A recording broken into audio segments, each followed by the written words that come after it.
Historic Cable, a commitment to excellence. The following is a Sports 5 presentation.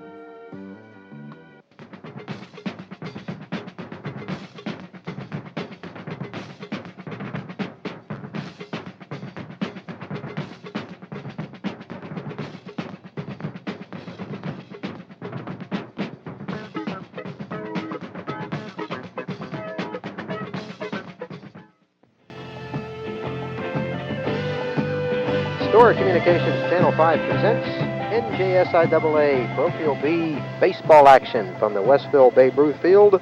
The Crusaders of Bishop Eustace Prep against the Rams of Gloucester Catholic High School. Hi everybody, I'm Bob Shryock. My partner today, Tony Powers, basketball coach at Gloucester Catholic High School. A gorgeous day for a ball game. And Tony, the winner of this game, only 2 wins away after this one for a state championship. Yeah, the winner plays St. Peter's, New Brunswick, and that game will be on Tuesday, June 7th at Bordentown High School. And we have 2 fine teams. We have Gloucester Catholic, the winner of the Olympic National Division champion, and we have Bishop Eustace coming in, a member of the South Jersey North, coming in with a record of 18-4. You'll see a game probably today, a lot of good defense on the part of Gloucester Catholic, some fine power hitting on the part of Gloucester Catholic as well, and part of Bishop Eustace, you'll see the same thing. You know, the team goes 17-4, 18-4. You know they've done a lot of nice things.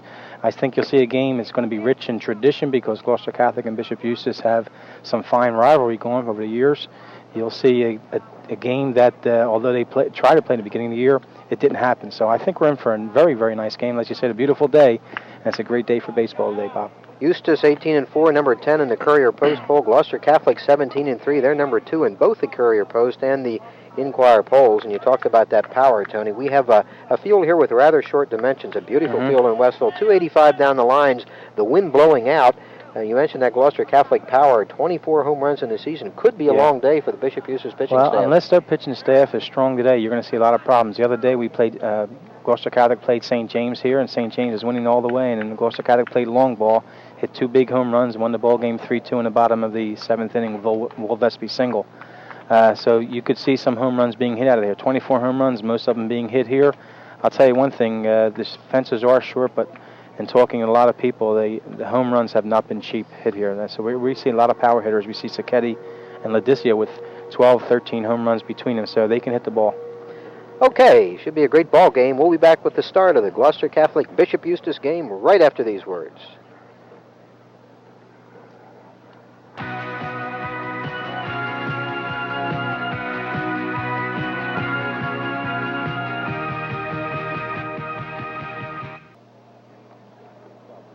Bob Shryock and Tony Powers back at the Westville Babe Ruth Field, ready for the start of the ball game. Gloucester Catholic winning the toss, and they not only have the home field, but their home team in the scorebook too in this tournament game. Mike Patterson will be leading off for Bishop Eustace. The pitcher, undefeated Steve Mondile for Gloucester Catholic. His battery mate, Bob Zimmerman, and we're just about ready to get underway in this gorgeous early June day. South Jersey semifinal action. Hit to the right side. Leach comes up with it and makes the play unassisted. So Joe Leach retiring Matt Patterson on the first pitch of the game. A ball hit to the opposite side. 1 up and 1 down. Mike Patterson, Bob, came in today's game hitting .267. He also had 22 base on balls. So you know, as a leadoff hitter, I guess that's what you want to do, get on base, and he did it. And 6 stolen bases as well. This time he grounded out to Leach. Leach at first, Ravel at second, Cleaver the shortstop, and Mike Pavlik the third baseman. Comprising the infield for the Rams, Mondile, Zimmerman the battery, Vespi, Ladicio, and Sacchetti the outfield left to right. Might remark, the infield of Gloucester Catholic is a real good infield. Very few errors on the year, really heads-up play. Pavlik, the third baseman, really comes up with the big plays, and Cleaver, the shortstop, in his second year as a starter at shortstop, is a real good, strong throwing arm. And Gloucester Catholic has turned a double play a number of times this year. Not sure what the problem is here, as the home plate umpire, Ed Powell, is in the Gloucester Catholic dugout. I don't know whether there was a lineup switch or what. The umpire had his lineup card out of his pocket. George Stillwell, left-handed batter, coming up for Eustace. He's the leading hitter on the season for the Crusaders, hitting a lofty .463. Fastball for a strike, 0-1 to Stillwell. Just underway, top of the first inning. 463 and 16 RBIs on the year. played as a pull hitter. Breaking ball, and he went all the way around 0-2. Great breaking pitch by Mondale, and he has quite an assortment of pitches, Tony. His breaking ball, I think, is his best pitch. He throws heat, but I think his breaking ball is his best pitch. I've seen him in a couple games, and he really kept the batters off balance, confused them an awful lot. Inside 1-2 to Stillwell. I think a lot of times pitchers, I really believe in a high school level that the breaking ball is a money pitch for these pitchers, and as one as good as Steve's, he should use it. Another one there, missing inside, 2-2 to Stillwell. Stevie's had a tremendous year for Gloucester Catholic, Bob. Going 8-0 this year, and a lot of people remarked that he was going to be a fine pitcher, and he really is.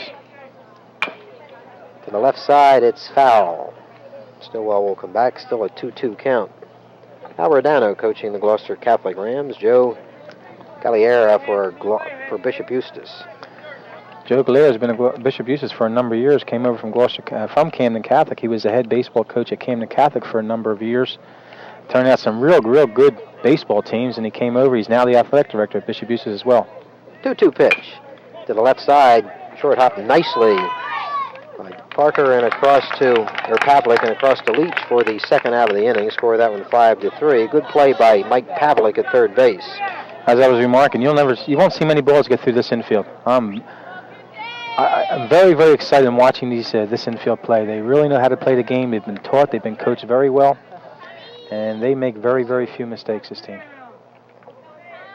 Tom Henkel, the batter, center fielder, only a sophomore, and considered by some a possible prospect someday. Excellent center fielder, also hitting .362.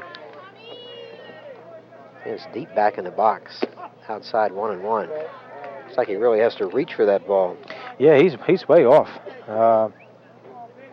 I guess this is where a breaking ball pitcher really does a nice job with this, because the batter doesn't have a chance to hit that pitch before it breaks. And looking back, and he's going to be lunging, like you said.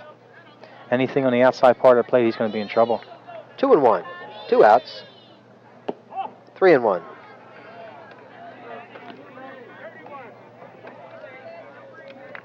Bishop Eustace batting top half of the first inning. South Jersey semifinal. Nickel walks. Comes the game's first base runner. And a batter, first baseman Gary Madrak, having an outstanding season, hitting .394.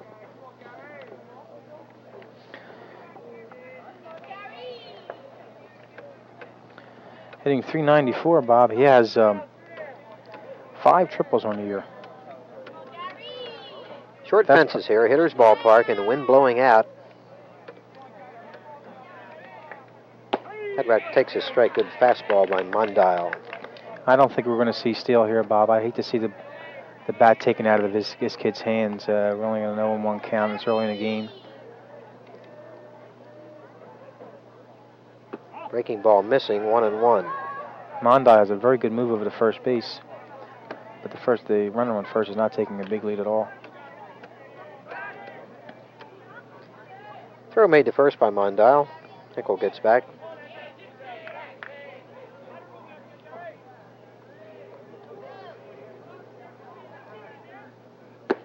Just missing the outside corner, 2-1 to Madrak.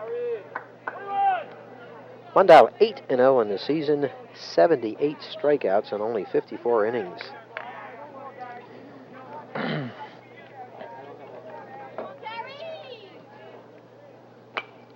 Fouled back over our heads, 2-2.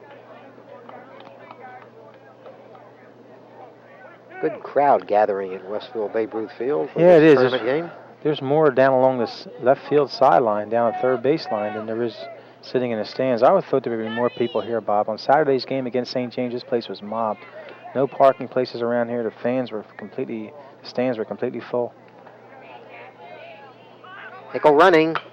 Foul again, off to the right. Ooh. Boy, I tell you, that almost hit a little baby pushing a baby carriage. That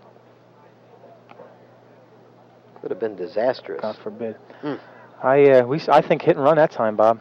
The runner moving down to going from first and second, he had no intention of looking at the ball where it was going on. He was moving all the way. Count holds at 2-2 to Madrak with Henkel on first base and 2 down. And the batter was trying to go to right field. He really just liked chopped the ball a little bit at the right field side. Henkel not running this time. Breaking ball, fouled back. Good job by Madrak there. That ball jammed him inside. Yeah, it did. Fought it off nicely. I think he was a little fooled. He probably held up. It would probably been ball 3, but he went for it.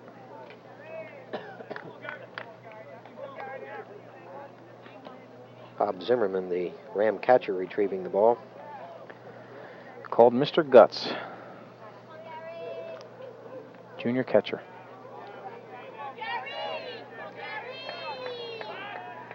Mondow almost picked off Henkel, who was leaning to second base.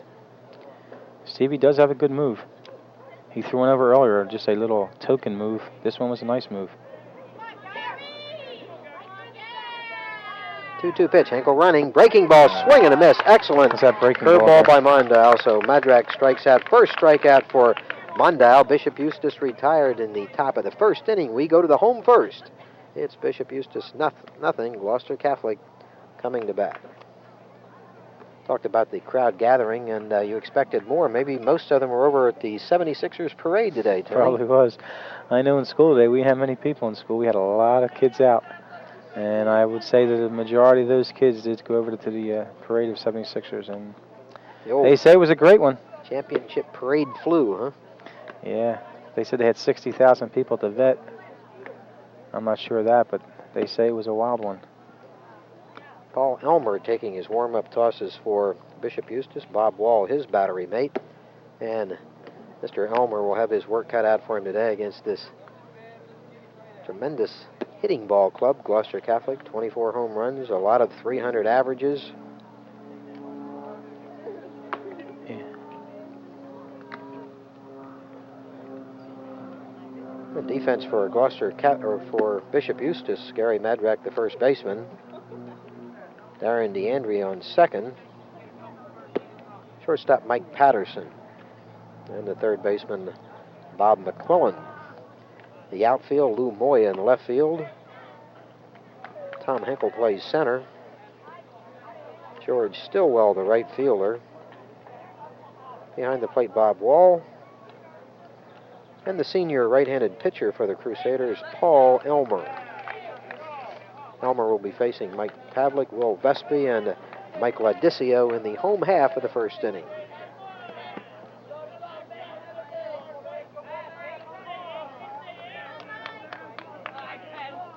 Pavlik hitting .353 with 4 home runs, having a tremendous season. Takes a strike. Good fastball by Elmer to start off the... And Mike Pavlik on Saturday hit a big home run against St. James. He's an excellent defensive third baseman, Bob. Pavlik, a junior. Swinging a miss, 0-2.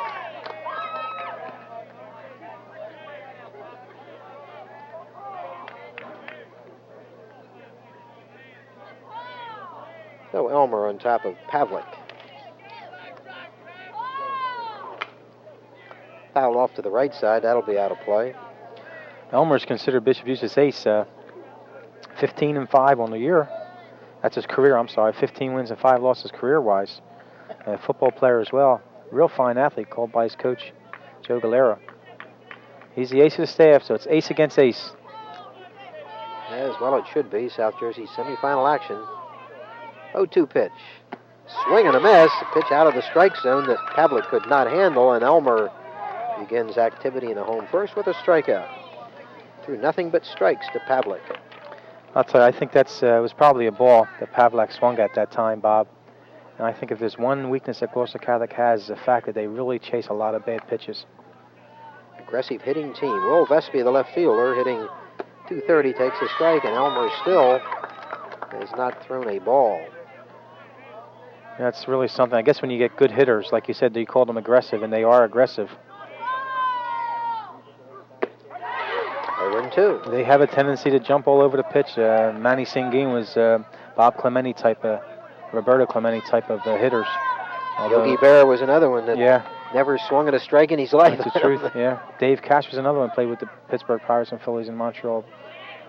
0-2 pitch. Base hit up the middle by Vespi. Center fielder Tom Henkel retrieving the ball, but on an 0-2 pitch, Vespy got a ball he could handle and drilled it up the middle. Ironically, about that pitch, Bob, was probably a ball. The strikes they missed, the balls are hitting. So Elmer tried to waste a pitch, but Vespy wouldn't let him, and is a base runner with the first hit of the ball game. First Ram base runner. And now we get into the Ram power. Mike Lodicio, great football player, also a tremendous senior baseball season. .311 batting average, 5 home runs. Base one inside. Vespy's very quick down at first base. He's stolen a number of bases this year. I don't know if he's going to be going. He might be trying something with Lodicio up at the plate. Elmer keeps Vespy close. I hate to see the bat taken out of this kid's hand because he can really hit him. And he's a good hitter, too. Popped right back over our heads. The ball in on the fist that Lodicio swung at. There again, as Tony has been indicating, Gloucester Catholic likes to swing at everything. That was ball 2. They get anxious. They start swinging at any kind of... I guess, you're successful with it. The kids are hitting 300. Who's hitting 400? Who has 5 home runs, 6 home runs? Just missing. Looked like a good pitch. Just missing in the outside corner. 2-1 to Lodicio. Tough pitch to lay off of there. Yeah, it was. Looked like it may have taken the outside part of the plate. Fouled back again, 2-2. I'll tell you one thing, Bob. We can't ask for a better day. And lucky for a change. Yes. Incidentally, if we get a shot at our base umpire, Jim Daly down there. He's been around the baseball circuit and softball circuit for a number of years. This past summer, had the opportunity to umpire a number of major league games down in Florida. Umpired 2 or 3 Phillies games, a Chicago Cub game, a San Francisco Giant game, all in the minor league. In the spring training. Lodicio goes to right field. The ball hit fairly well, but the right fielder Stillwell has a beat on it. Takes it. Vespy faked a move to second base and retreats to first. So Lodicio is retired by right fielder Stillwell for the second out of the inning. Stillwell really made a nice play on that. The sun could be hurting because he was running towards a line that time. The sun was in his eyes coming down that way. He really made a nice play, turned around and fired, and he got the ball into the infield in a hurry. Vespy had thoughts of going to second. It's a good thing he held up. Senior John Sacchetti, cleanup hitter, takes the ball. He's only hitting .272, but what power figures he has. 7 home runs, 18 runs batted in. Real good outfielder. Howard Downer calls him his best outfielder. Vespy running, swing and a miss. High throw and a good jump by Vespy enables him to steal the base easily. He had a real good jump that time, Bob. We get a runner in scoring position now for John Sacchetti. And he can, here's a kid can be selective now. I think it's a one-on-one count at this time. He can be very selective on his pitches. Got a runner in scoring position with a quick runner, too, and Will Vespy. Vespy on second, 1-1 count on Sacchetti. Just missing, 2-1.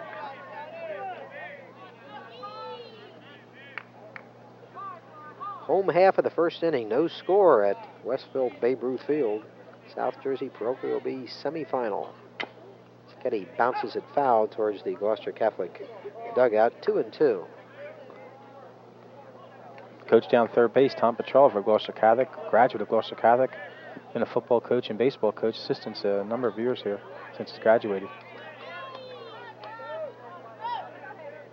2-2 pitch.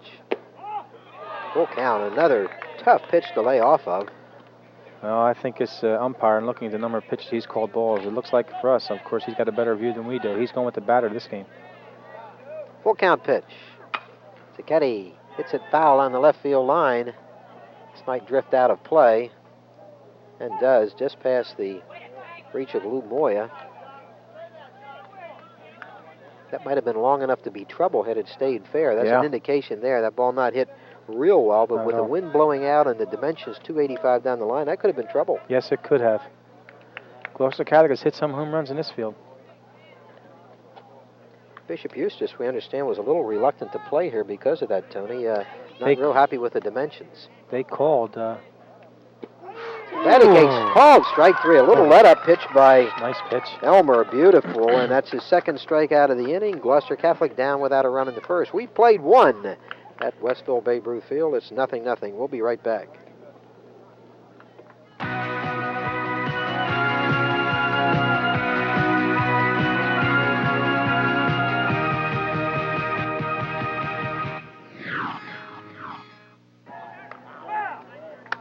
Westville Babe Ruth League Field, the site of the action, as Darren DeAndrea fouls off the first pitch of the second inning. Bob Shryock and Tony Powers covering the NJSIAA Parochial semifinal between Bishop Eustace and Gloucester Catholic. We were talking, Bob, before we broke about the Bishop Eustace putting some type of an appeal to get the game changed. DeAndrea slices one over second base for a base hit. Right fielder Sacchetti retrieving the ball. What a job of hitting DeAndrea did there on a tough breaking ball. Yeah, it was probably not a real good pitch to hit. It was a breaking ball, like I said. It was low on the inside part of the plate. Just stuck his bat, went with the pitch, and just a little line drive over the second baseman's head. DeAndrea hitting .321 coming into the game with 3 home runs. Bob McQuillan, third baseman, the batter. Bishop Eustace with its first base hit of the game. Bob McQuillan up at the plate. His father, former South Jersey Coach of the Year in football at Gloucester Catholic High School, also coach at Bishop Eustace, now is assistant football coach at Widener University. And what an athlete this boy is. Athlete of the Year at Bishop Eustace this year, Bob. He looks like a hitter. Takes a strike. Coming to the game, batting .352. Leading hitter, RBI-wise, 26 RBIs in the year. Also has 9 doubles to his credit. Check swing. Mondale has to go to first base. He thought he had a play on DeAndrea. DeAndrea got there safely with some excellent base running. Yeah. McQuillan retired. Mondale leach for the first out. McQuillan did not want to swing. Stevie Mondale a little upset of himself, whether himself or the fact that the ball did not get back to him quick enough. But I think he used good discretion that time, Bob, not going to second. He would have probably not thrown DeAndrea out at all, and they could have very easily first and second with no out instead of second with 1 out. Left fielder Lou Moya, the batter, with DeAndrea in scoring position. Eustace trying to jump on top here in the second inning.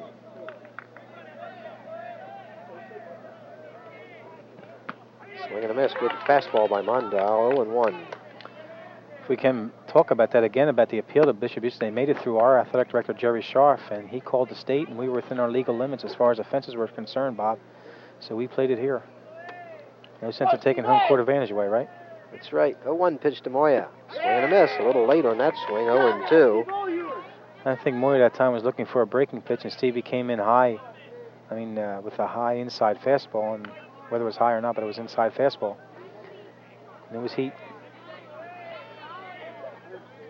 Mondale ahead of Moya 0-2. Base pitch high, 1-2. 1 out, DeAndrea on second base, top of the second inning.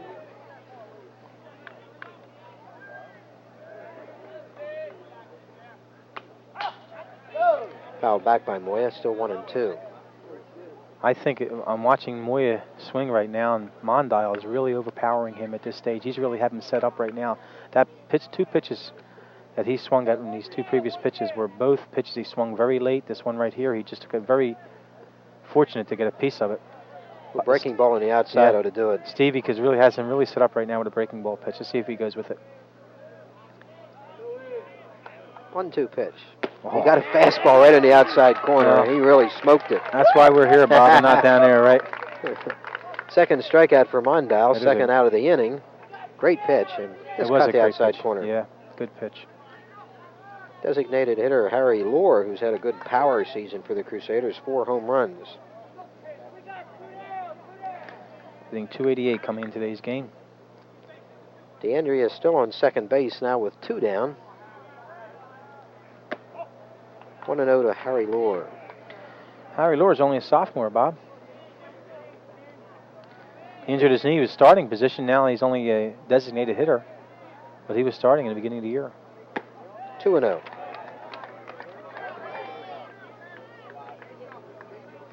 He was the former starting center fielder. Another sophomore starting out there now, Tom Henkel. Good breaking ball on the 2-0 pitch. Obviously, Mondale with some confidence in that pitch. Yeah. 2-1.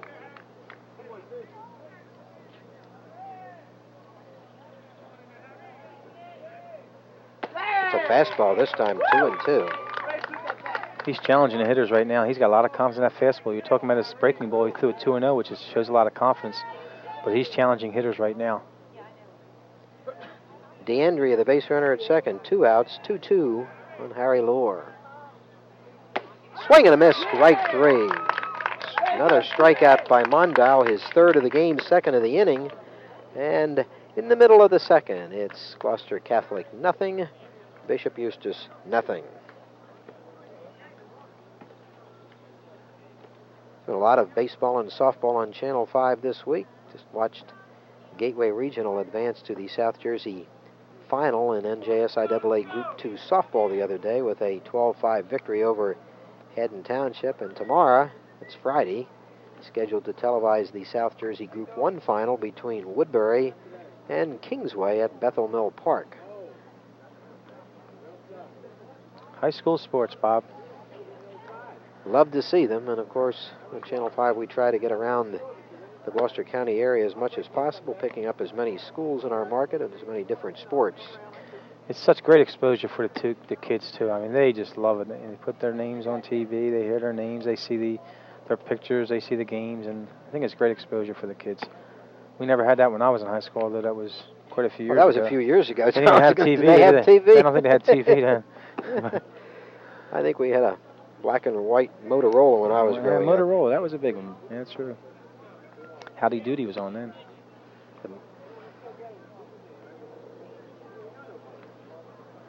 Gloucester Catholic coming to bat in the home second. Bob Cleaver, Joe Leach, and Bob Zimmerman, the first 3 batters to face Paul Elmer.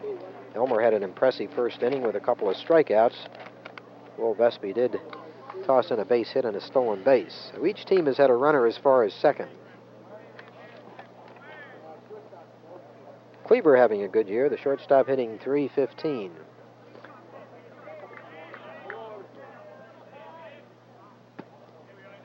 One and 0 on Bob Cleaver. Bobby has good power. I'm more impressed with his fielding than anything. He really has a very strong arm. Gets down the ball very well. Good range. Cleaver 2 and 0. Let's see if he's taking this pitch or swinging away.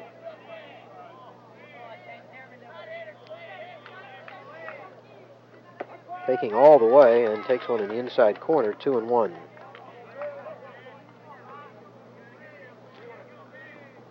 Gloucester Catholic number 2 in South Jersey, both the Enquirer and Courier polls. To the right side should be an easy play for second baseman DeAndrea. Gets it over to Madrak for the out on Cleaver. 1 up and 1 down.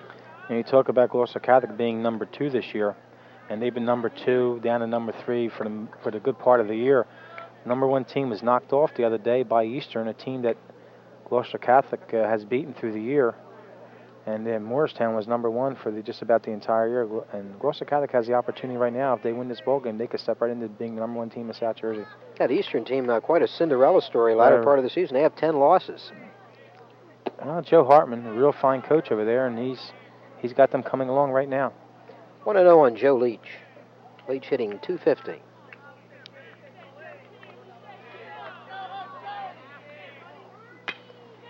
To the right field, and it's drifting a little bit on right fielder Stillwell. He still makes the play easily. His second put out there.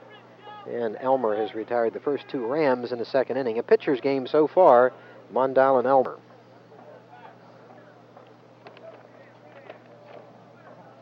And the gritty little catcher from Gloucester Catholic, Bob Zimmerman. Fine defensive backstop, also hitting .320. Bobby's a very good athlete. He's really made some really great progress this year as a catcher. Good defensive catcher.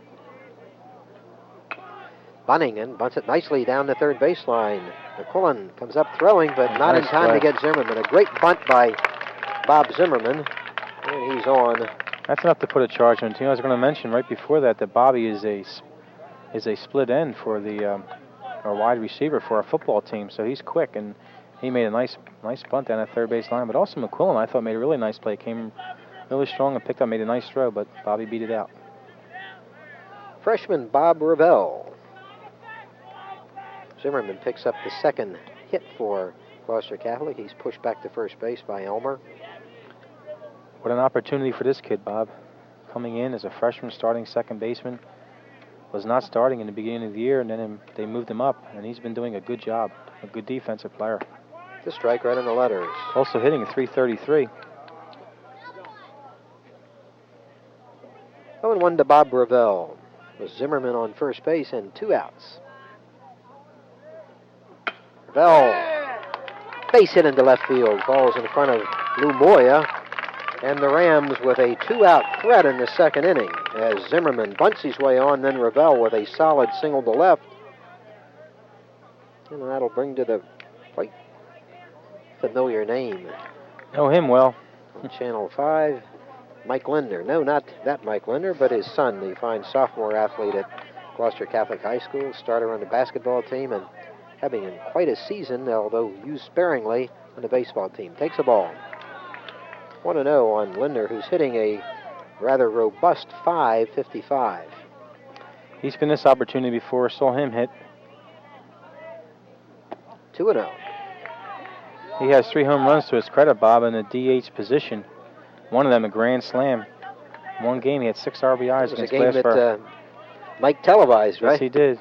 It's a strike. 2-1 on 2 Linder. home runs that game, 1 a grand slam. He had 6 RBIs on the day, and what a day he had. We were talking about Bob Ravel earlier. What a future that kid's going to have. 2-1, 2-out. 2-1 count on Linder. At the third base, played nicely by Very McQuillan. nice. Steps on the bag for the force on Zimmerman, ending the inning. So the Rams get a couple of hits in the second inning, but cannot turn them into any runs. And we played 2. It's 0-0, Gloucester Catholic and Bishop Eustace. We'll be right back.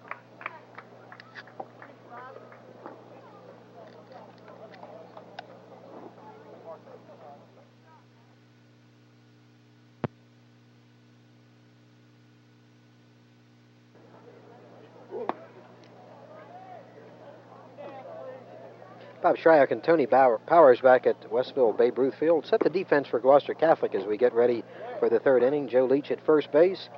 The freshman Bob Ravel at second. Bob Cleaver, the shortstop, and at third base, Mike Pavlik. In the outfield, in left field, Will Vespi. Veteran Mike Ladicio in center.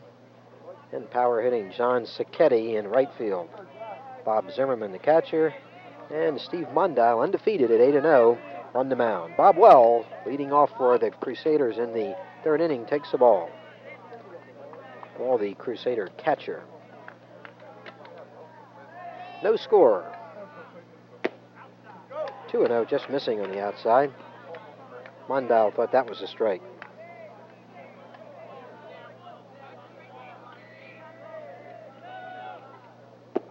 Again, he gets that 2-0 breaking ball over, 2-1. Yeah, 2-0. He went to breaking pitch.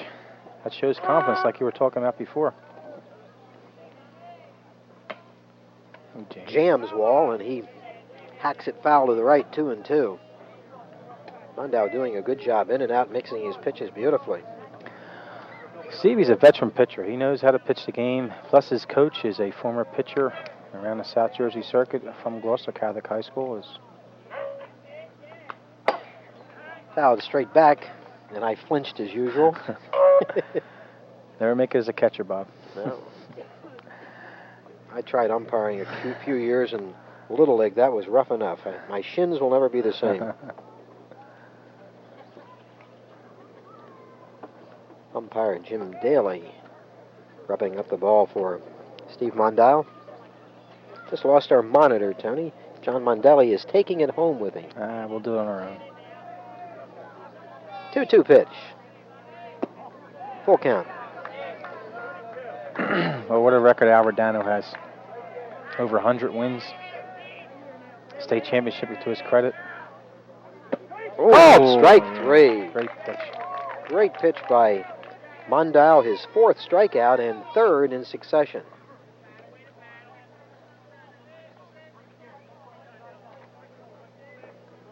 Mike Patterson, 0 for 1, grounded to Joe Leach unassisted in the first inning. 1-0. Talking about Aradano's record, it's well over 100 wins. He also has a state championship to credit, which he went 25-0 that year. 2-0. That was that great Yowler Sebra Cordner team, wasn't it? Yoler, Sever, Cordner, Barth. What a team they have. Jeez. Strike 2-1. Cordner having a very fine minor league season again. He's hitting like 269. He's in the A level of the Chicago Cubs. And 269 with 3 home runs. To the right side should be an easy play.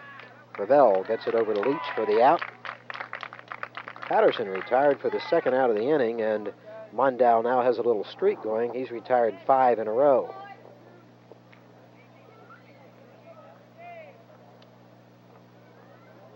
Two outs in the Crusader third inning. The batter George Stillwell, who grounded to third baseman Pavlik his first time up.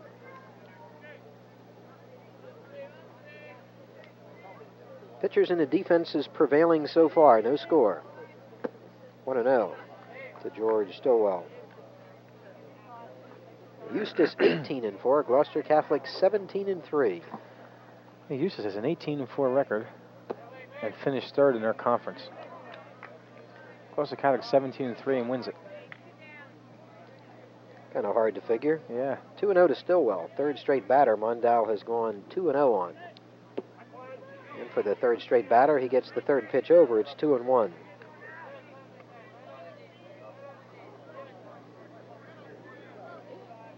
Stillwell with a .463 batting average. Just missing 3-1. Stevie Mondal not too pleased with the umpire's calls. 3-1 pitch. Drilled off the fence. Full count. Put up the flag at one time, fellas. Was picked off the coach on that one. He's getting close to that fence now. 2 outs, full count on Stillwell. Now we're going to see heat this time. He's going to try and overpower this kid. Again, hit to the left side, just foul. Stillwell has been going the opposite way. Yes. He grounded down that way to Pavlik in the first inning. I don't know whether he's swinging late or he just does a natural opposite field stroke. Yeah.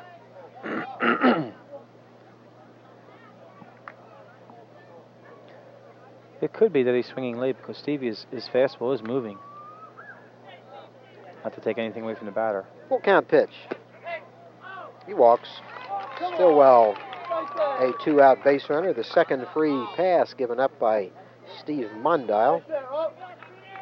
And the batter, sophomore center fielder Tom Hinkle, who drew the other walk in the first inning.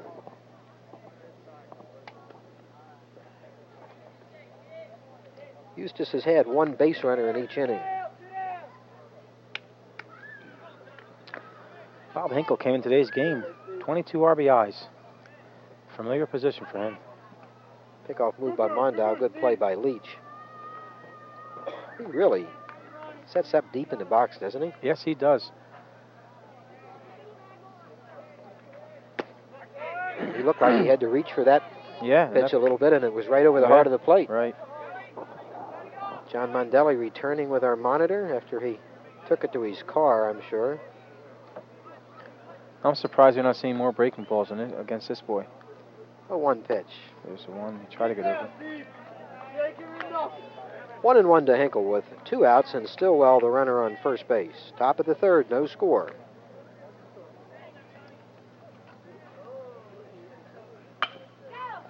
Hit the shortstop, should be an easy play.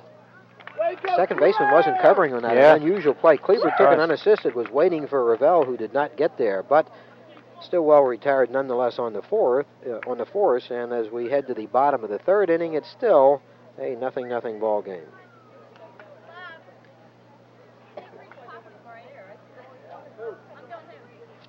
Now, Tony, we expected some offensive fireworks in this game. May well yet have them, but as we go into the home third inning, it's all pitching and defense so far, and nothing really close to resembling a ball that would go out of here.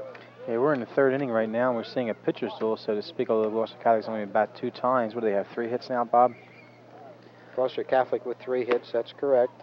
Bishop Eustace with only 1. Right, and the 3 hits that Gloucester Catholic has received, 2 of them came from the bottom of the order for Gloucester Catholic, and maybe Gloucester Catholic's thinking, one time around, and then we're going to go through with them, but we'll see. top of the order is coming up to bat now. Now the two top pitchers on these teams going in this big South Jersey semifinal, Mondale and Elmer. We would expect them to pitch well, and they certainly have so far. Yeah, they've been both pitching very well. I think both of them are pitching with a lot of confidence right now. That goes with the fact that they've been pitching for quite a while. And watching Saturday's game, Gloucester Catholic, St. James is winning for most of the game 2-0. But you just had that feeling people were talking along the fence in the stands and things like that. It was just going to be a matter of time before they started tagging some people around. And they got 2 big home runs. They loaded the bags into the game, and Westville got the single. So they had that confidence. You win 17 games on big hits, and that comes with it. Mike Pavlik, the top of the order. The Rams now will see Elmer for the second time down through the list. It's ball 1 to Pavlik, who struck out in the first inning.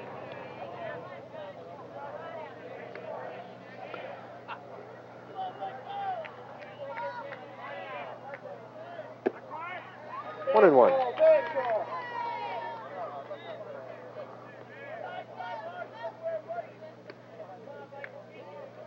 Has the most hits on the team. Mike Pavlik, 24 hits. Just missing 2 and 1.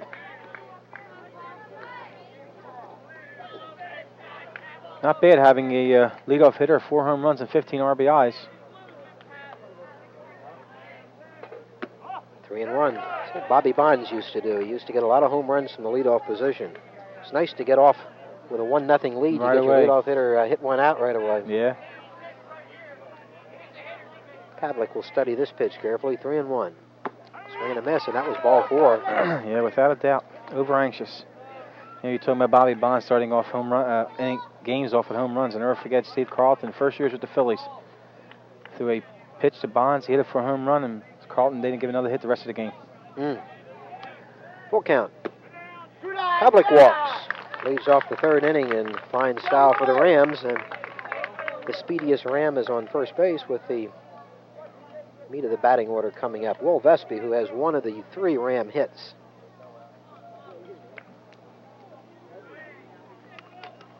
And we finally have monitor. We can see what's going on out there very nicely. Our thanks to the Ace Channel 5 technicians for getting it fixed for us. And I use that term ace loosely. John Mondelli.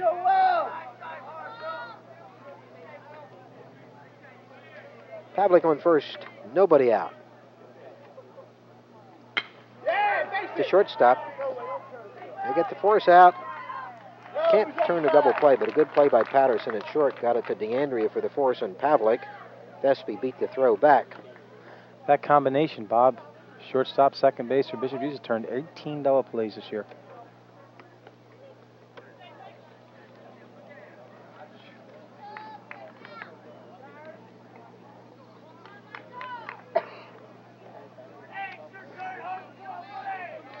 Mike Lodicio, fly ball to right field his first time up. Westville, the base runner, at first now with 1 out after the force play.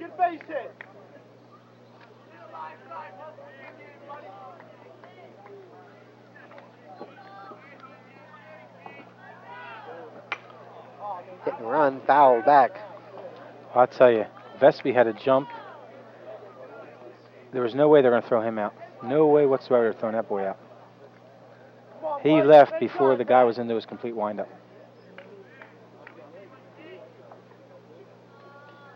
So 1 to Mike Lodicio. Bottom of the third inning, no score. Lodicio bounces it to third. McQuillan gets the force at second, and they could have turned it, but it's a wild throw. And the ball goes apparently out of play, which enables Lodicio to get second on the throwing error. But the force out achieved on Westville at second base. McQuillan to DeAndrea. Lodicio reaches first on a fielder's choice and second base on the air. So 2 outs, Lodicio in scoring position. Another opportunity for John Sacchetti. Tony, he did not deliver in the first inning with a runner on second base. Yep. This is where your fourth hitter has to come into play. 1-0 to Sacchetti. He's there for a reason. This is the situation for him. Runner in scoring position. 2 outs.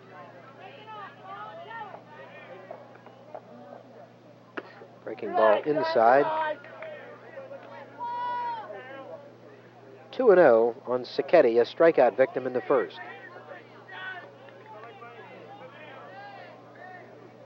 Three and 0.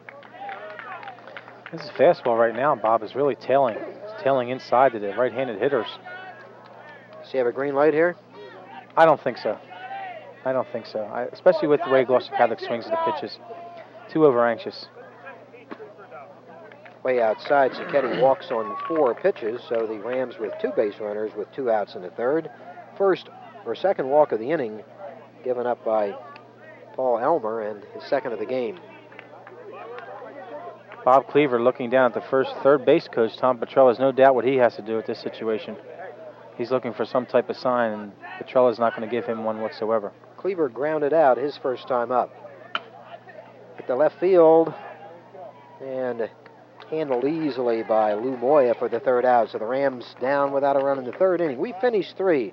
It's Gloucester Catholic nothing, Bishop Eustace nothing, South Jersey. Semifinal action. We'll be right back.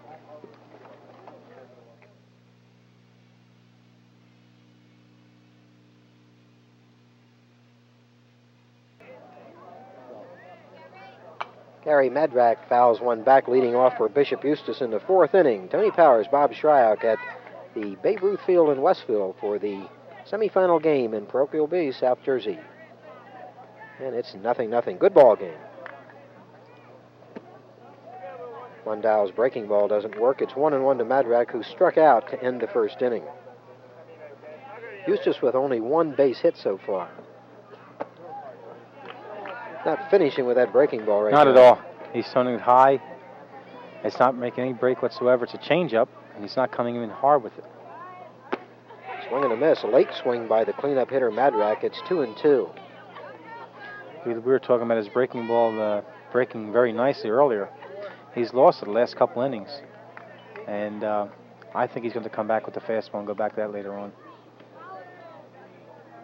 2-2 pitch. Full count. Madrak thought he walked.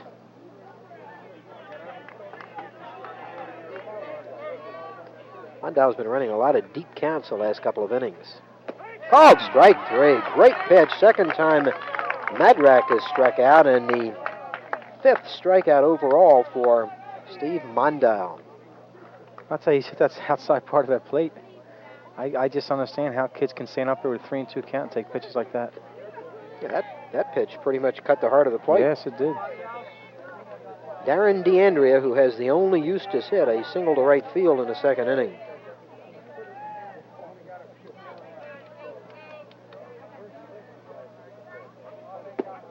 Fastball for a strike, and as Tony indicated, the number 1 pitch, the heater working right now, and the breaking ball kind of has left Mondow.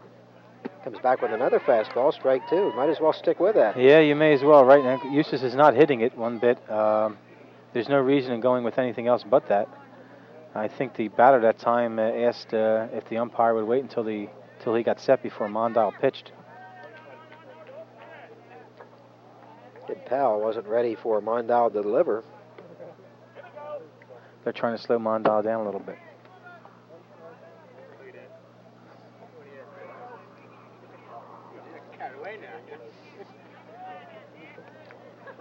Swing and a miss. Another strikeout. DeAndrea goes down. Second strikeout in a row for Mondow, and his 6th overall.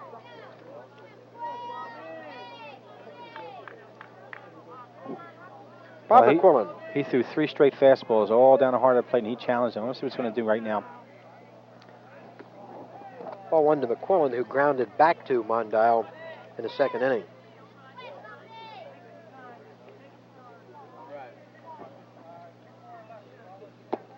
One and 1. 2-0.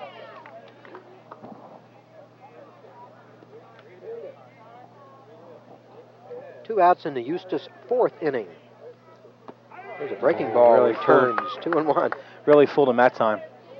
He threw those fastballs. I guess, we're sitting up here and we're whether we're second guessing or not, but his breaking ball was really nice that time.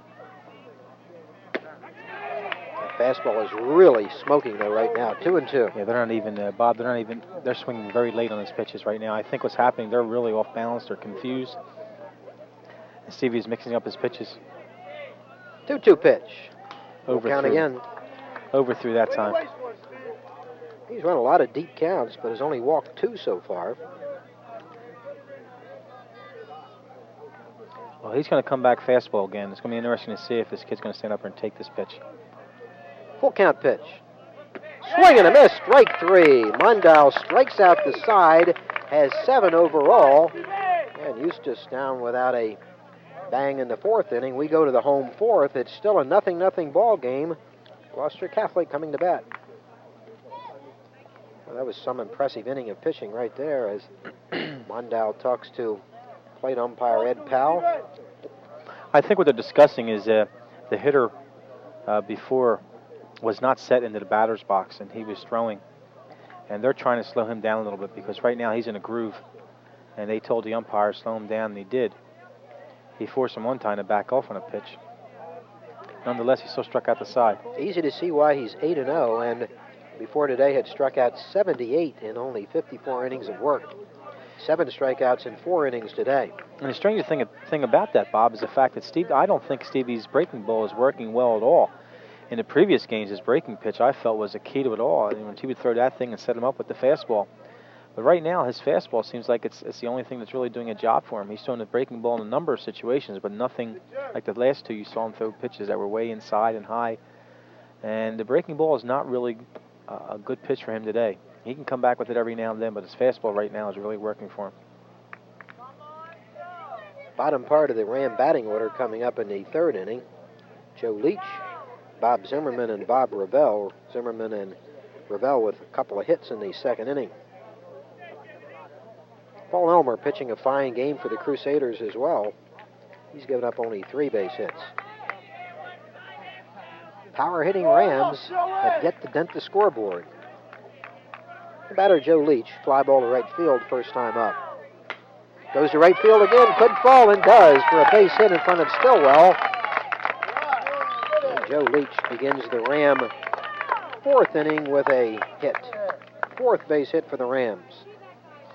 Well, we could see a bunt in this situation. Last time Bobby bunted for a base hit, it was not a sacrifice type of situation. Here we're looking at one right now. And I could see trying to get Leach over to second base with Ravel coming up, who was a nice little line drive hitter. And with the designated hitter coming up behind him. We're going to get a pinch runner, I think, here, Bob. George Kaufman. Wanted to correct a mistake we made earlier, Tony, and that is that Bob Wengert is the head coach of the Bishop Eustace Crusaders. Joe Galera is the assistant coach. Yeah, that's a mistake we made. A mistake I made, really. I gave you the stuff, but our apologies to Bob. We have George Kaufman pinch running for Joe Leach in this situation. I think they're thinking bunt all the way in this time. Putting George Kaufman out there is very, very fast. A freshman and a very quick, fast runner. A lot of speed in this boy. Zimmerman 1 for 1 with the bunt single in the 2nd inning. Third baseman McQuillan way in at third. They do a pitch out and they have him picked off. They picked the freshman off. A great call by Bishop Eustace. A pitch out and Zimmerman or Wall threw a bullet to Madrak at first base. And the pinch runner, Kaufman, was an easy out. Looking at a situation like that, you feel sorry for George. He's made a freshman mistake. There's nothing you can do about it. What was happening, I think he saw the first baseman breaking in. He came off the bag a little bit too much, and they had pitch out on their way, and first baseman broke back. 2-0. Just a great call by Bishop Eustace. Yes, it was. Great strategy on their part. And we're looking at a situation with Joe Leach coming out of there. That doesn't necessarily mean that he leaves the ball game. That's a rule they have in high school sports and baseball. 2-1. Zimmerman went after ball 3. That you can replace any one of your first 9, pinch hit for him or run for him and still put him back in the lineup. You can do that once through the entire game. And look at this. Center field and falls for a base hit. Zimmerman with his 2nd hit, and now the pick off of Kaufman really looms big. Really looms big. Zimmerman showing why he's a 300-plus hitter, 2 for 2. Yep. 5 base hits for the Rams so far, but they haven't converted any of them into runs. Freshman Bob Ravel, a solid base hit. Zimmerman driven back to first by Elmer. It's a big pickoff play at first base. Really hurts. Yes, it really Rams. does. It's a big play. Big play.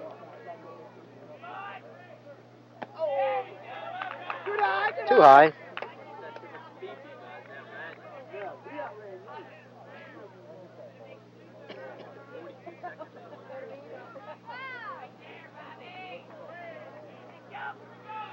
Zimmerman running. The throw by Wall, it'll be late. Zimmerman easily with the steal. So Zimmerman does a little bit of everything for this ball club. Yeah. Bobby's a tough kid. Really competitor. Plays everything he does hard. Real nice football player. Plays this game with a lot of guts. He had no big lead whatsoever in that situation. He was breaking all the way. It looked like steal all the way rather than hit and run. 2-0 count on the freshman Ravel.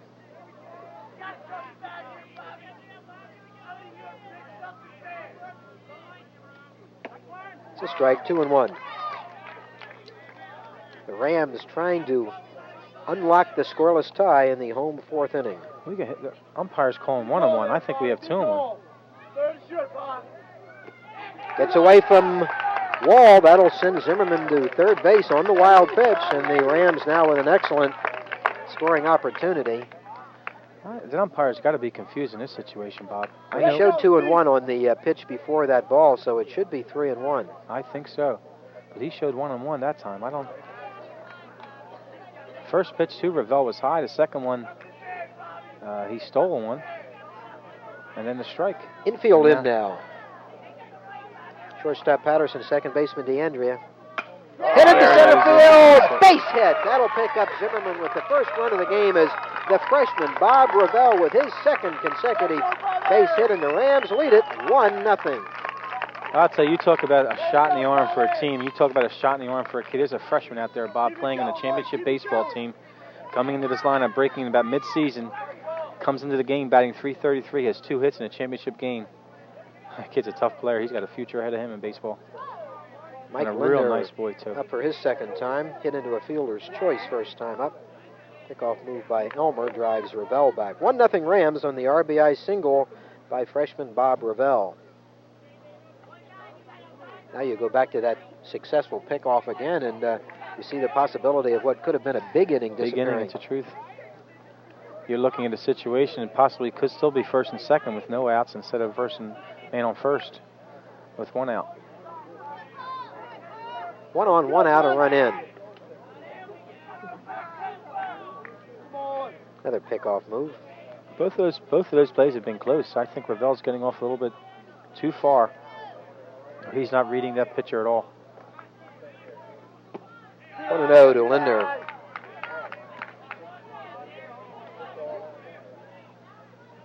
Linder's studying the signs.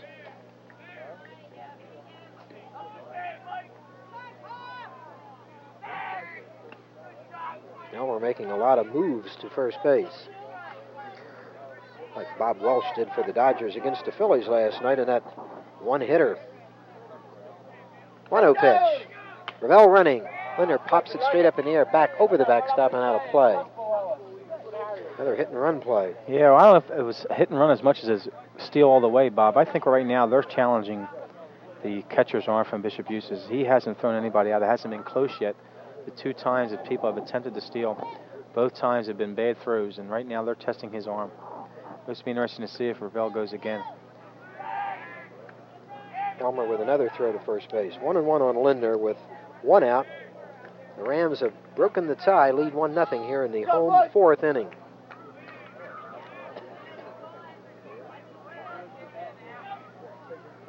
Ravel running again, pitch out. Wall with the throw, another one hopper. It'll be late, and the catcher really struggling on his throws. Getting a little frustrated, Tony.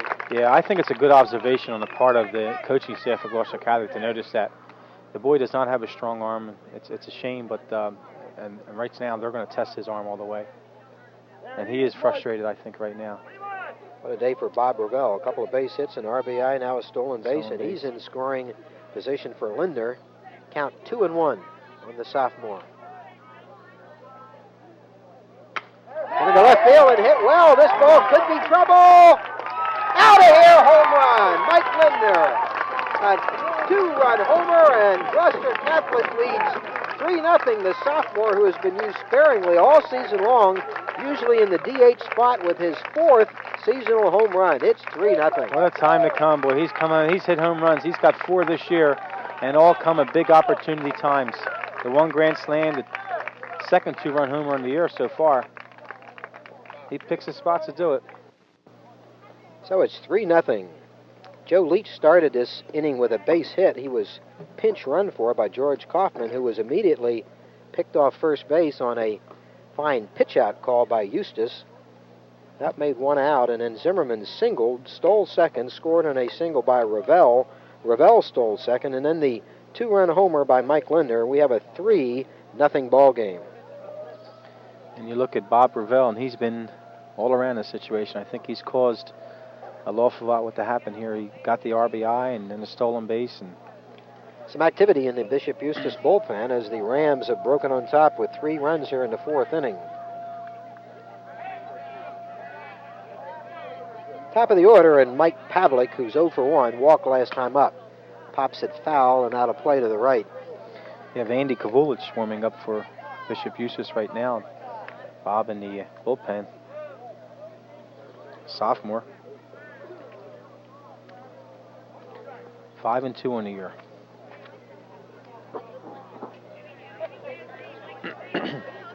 1-0 pitch. Pop foul and back out of play again, 0-2 to Pavlik.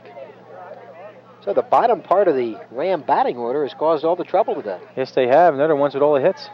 It's the truth. They have 6 of the last 4 batters have 6 of the 7 hits. 0-2 pitch. 1-2.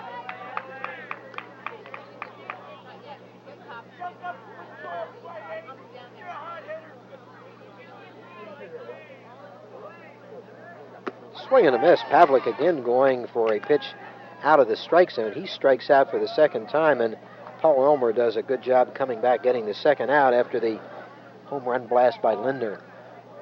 Elmer held up on that pitch. It was not heat all the way. He just held up a little change-up, straight change-up, and Pavlik was way out in front of it. Will Vespi 1 for 2. 1-0. Vespi is singled in the 1st and hit into a fielder's choice in the 2nd, or in the 3rd inning. 2 outs, 3 runs in. 1-1.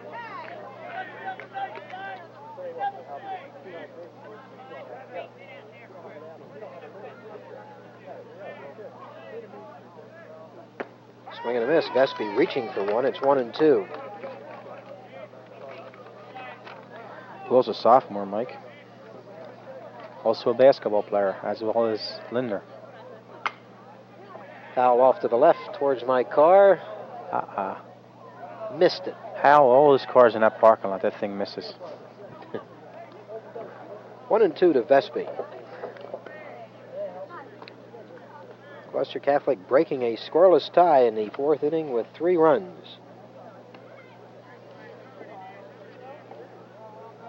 And they've been driven in by a freshman and a sophomore. Well, Gloucester Catholic starting its dynasty, I guess, in baseball. The young kids are doing it for them. 2-2. They have some people back next year, too. We got this boy at the plate, is back. The catcher's back, Zimmerman. The 3rd baseman, Pavlik's back. Into the center field, hit well, but right to center fielder. Oh, Henkel can't handle the ball over his head, and Vespi is going to try to go to 3rd base. They might have a play. And they've got him. Good relay from center fielder Henkel to shortstop Patterson to 3rd baseman McQuillan. That ball misplayed by Henkel in center field, but the 3rd out achieved nonetheless. 3 runs for the Rams, and after 4 full innings, it's Gloucester Catholic 3, Bishop Eustace nothing. We'll be right back.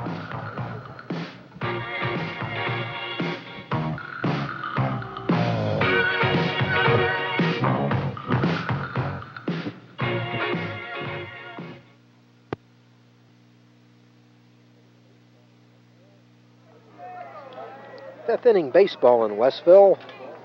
Bishop Eustace has to charge from a 3-run deficit now, and they'll try it with Lou Moya, Harry Lohr, and Bob Wall in the fifth inning. But Steve Mondale's been tough. He's only given up 1 base hit, and he struck out 7. What are we going to do, Bob? Are we going to give him an error on that last play or what?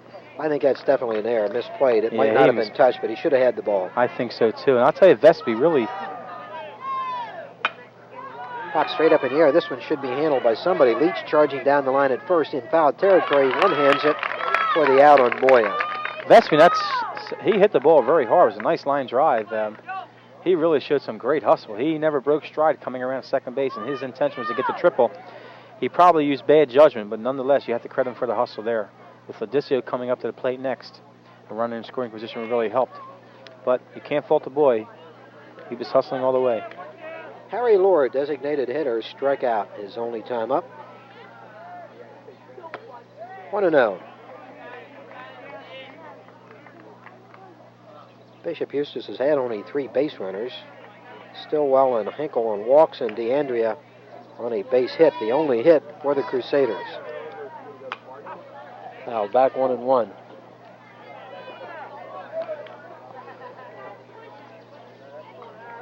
Very beautiful field here in Westville. A very nice facility, Tony.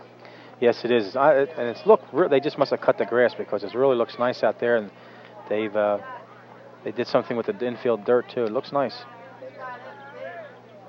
Nice appearance. Swing and a miss. 1-2 to Lohr. Steve Mondale 8-0 in the season for the number 2 team in South Jersey. Clearly one of South Jersey's finest pitchers. Yeah, and Stevie made all South Jersey too. Talking to me the other day, had to go out and get his picture taken by the Courier Post. 2-2. Gloucester Catholic has 6 all-conference players this year, Bob. Pavlak, Cleaver, Mondale. Of course, these teams will be conference mates next year, won't they? Yeah, we'll be in the same division next year. Olympic Conference Patriot Division. Count holds at 2-2 to Harry Lohr. Of course, Eustace coming over from the South Jersey North. And we merged with the Olympic Conference. And we're going to go into 3 divisions, the American, the National, and the Patriot. Make for some interesting basketball battles for you, this great Bishop Eustace tradition in basketball. Well, it's a shame we're not playing them more than once. We're only going to play once in our own division, which is a shame. Called strike 3 on the outside corner. Lohr goes down looking. That's the 8th strikeout for Mondale. And the Bishop Eustace batters beginning to get frustrated.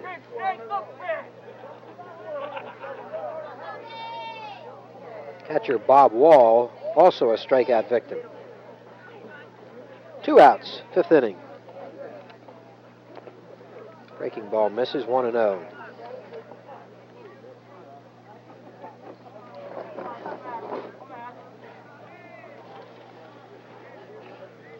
Gorgeous day in Gloucester County. Foul back, 1-1.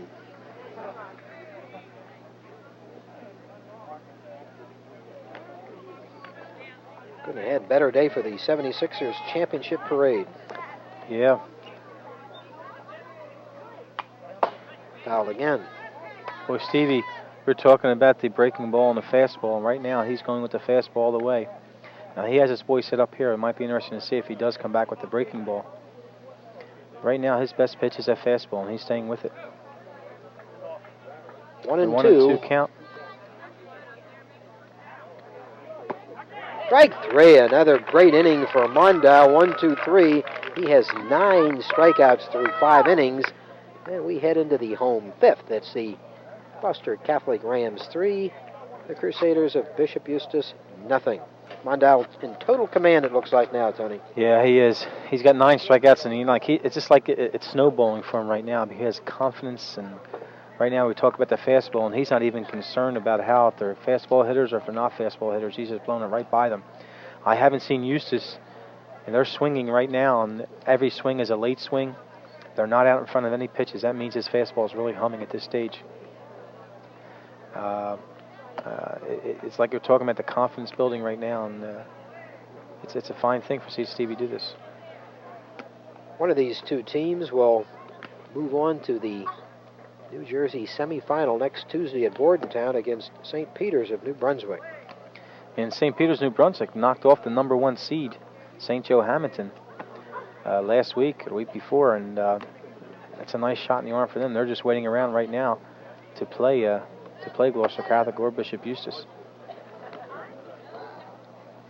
Part of the batting order coming up for the Rams, bottom of the 5th inning, Mike Lodicio, John Cicchetti, and Bob Cleaver. But the bottom half of the order is the one that's done all the damage today. Done it all. 1 hit by Joe Leach, 2 by Zimmerman, 2 by Ravel, and the big 2-run homer by Mike Linder. Well, those 3 runs for Gloucester Catholic really look strong. It could hold up right now. Stevie's throwing the ball very well. And Eustace only has 2 more shots at him.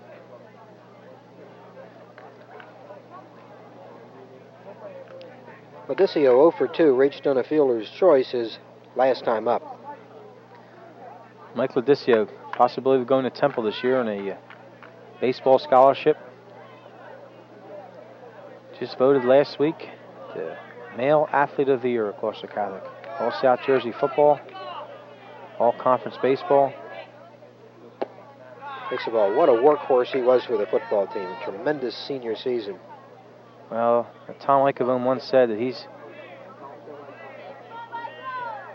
he's seen great football players at Gloucester Catholic. He said he's seen none better than Mike Lodicio. It's quite a tribute because there have been a lot of great ones go Yes, through. there have a lot of fine. We can think about Chuck Casella and John Yoler, and we can on down the line, the kids I remember. Paul Elmer having trouble locating the strike zone with Lodicio. It's 3-0.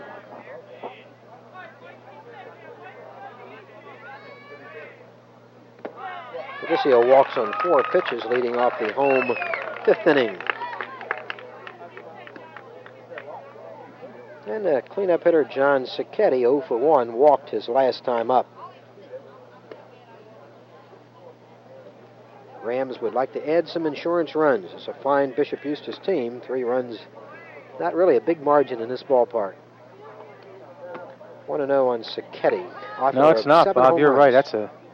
That's an observation point well worth taking because anything can happen in the situation here. You're talking about lines at 285. And the wind blowing out a little bit, that ball gets up in the air, anything can happen.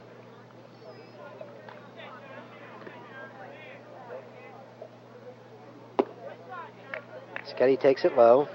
2-0. 6 straight balls issued by Elmer here in the 5th inning. He's getting very tired right now. We could see some type of coaching change at this stage. He looks very tired. He's not throwing with the velocity he was throwing in the beginning of the game at all.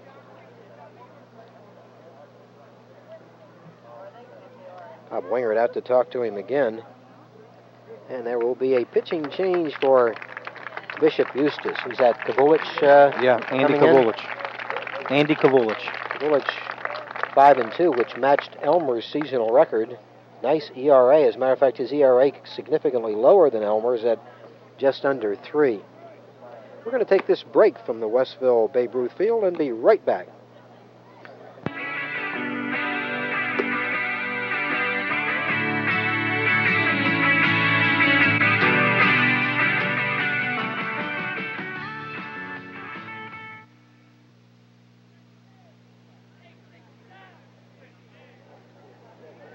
Andy Kavulich, the relief pitcher for Eustace, tries a pickoff try on Lodicio at first base. 2-0 count on Cicchetti.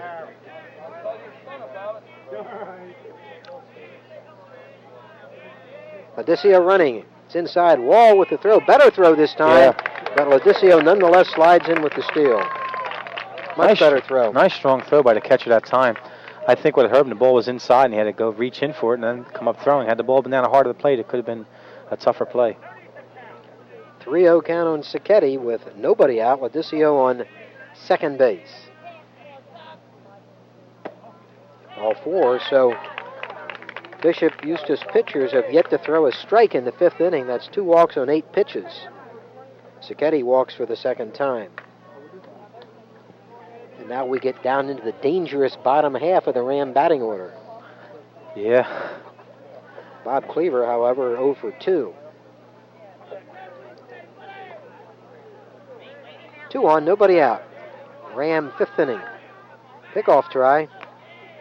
At this stage, Gloucester Catholic winning 3-0. They they do not have to be anxious at the plate. They can wait this kid out. Like you were saying, 8 straight balls thrown by Bishop Eustace pitchers. This kid's coming in fresh, coming into a championship ball game here. They don't have to stand up and swing at anything. Showing bunt, but takes ball 1. They're just trying to make him throw a strike now. Oh, sure. There's no reason for them to start swinging. They can stand up there and take a couple right now. 9 consecutive balls thrown by Crusader pitchers in the Gloucester, 5th. I know the Rams don't like to do this stuff, stand there and wait, but There's a strike, 1-1.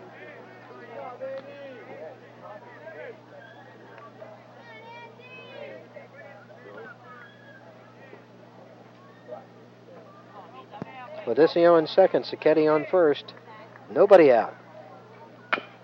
Bounced up the middle, could be a double play. Handled nicely by the shortstop. An excellent play by Patterson. They showed there why they've turned all those double plays. That's 19 the middle of the infield has been involved in. Patterson touching the bag, getting it to Madrak for the easy double play. Good play by shortstop Mike Patterson. ball was, what do they call that? Perfect double play ball. Couldn't ask for anything about that time. Joe Leach, 1 for 2. Odissio on third base, but now 2 down.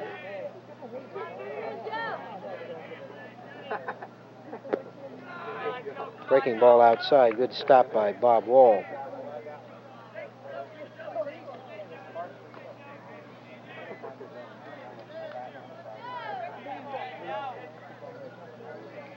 One-0 pitch to Leach. Fouls it off to the right. And caught by the bullpen catcher.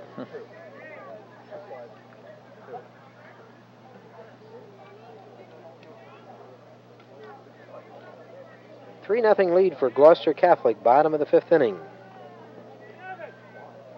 And a 1-1 count on first baseman Joe Leach.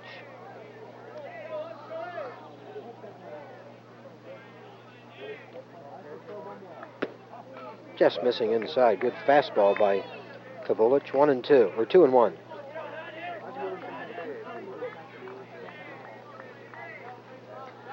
I don't think Joe Leach is going to swing at anything crazy right now. This kid has really thrown a lot of inside pitches. Into center field. This one should be handled by Henkel. And he makes the play for the third out. So a good relief effort by Andy Kavulich. Retires the side without any further damage. We played 5. It's Gloucester Catholic 3, Bishop Eustace 0. We'll be right back.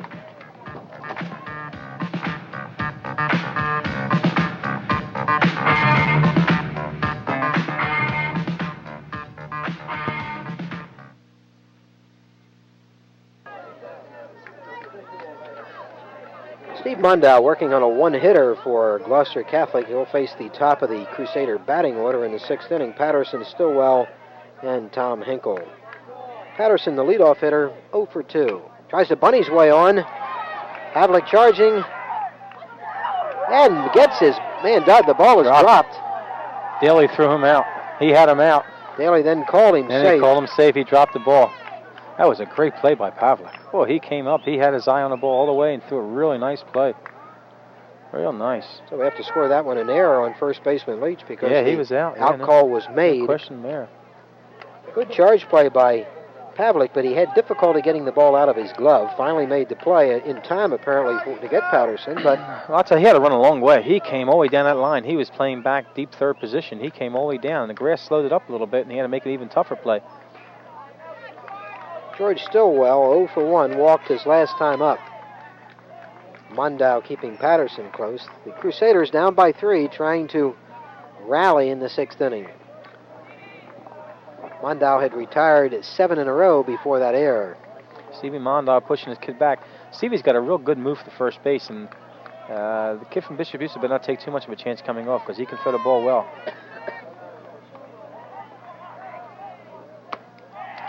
One and 0. Bishop Eustace bench coming alive. They've been very quiet, and that's because of the pitching effectiveness of Mondow so far. 2-0. Mondow momentarily losing the strike zone. remarking, Bob, Gloucester Catholic could have really broken this game wide open. They had first and second with no outs. Coming up, the double play, turn them around. I wonder if that's not going through the mind of, it's early with only a runner on base right now, if it's not going through the mind of Coach Rodano. It's not a trouble situation for the Gloucester Catholic at all, but all those things come into play at this time. 2-0 pitch. It's a strike. 2-1 to Stillwell. Stillwell leading hitter on the Crusader team, .463 average.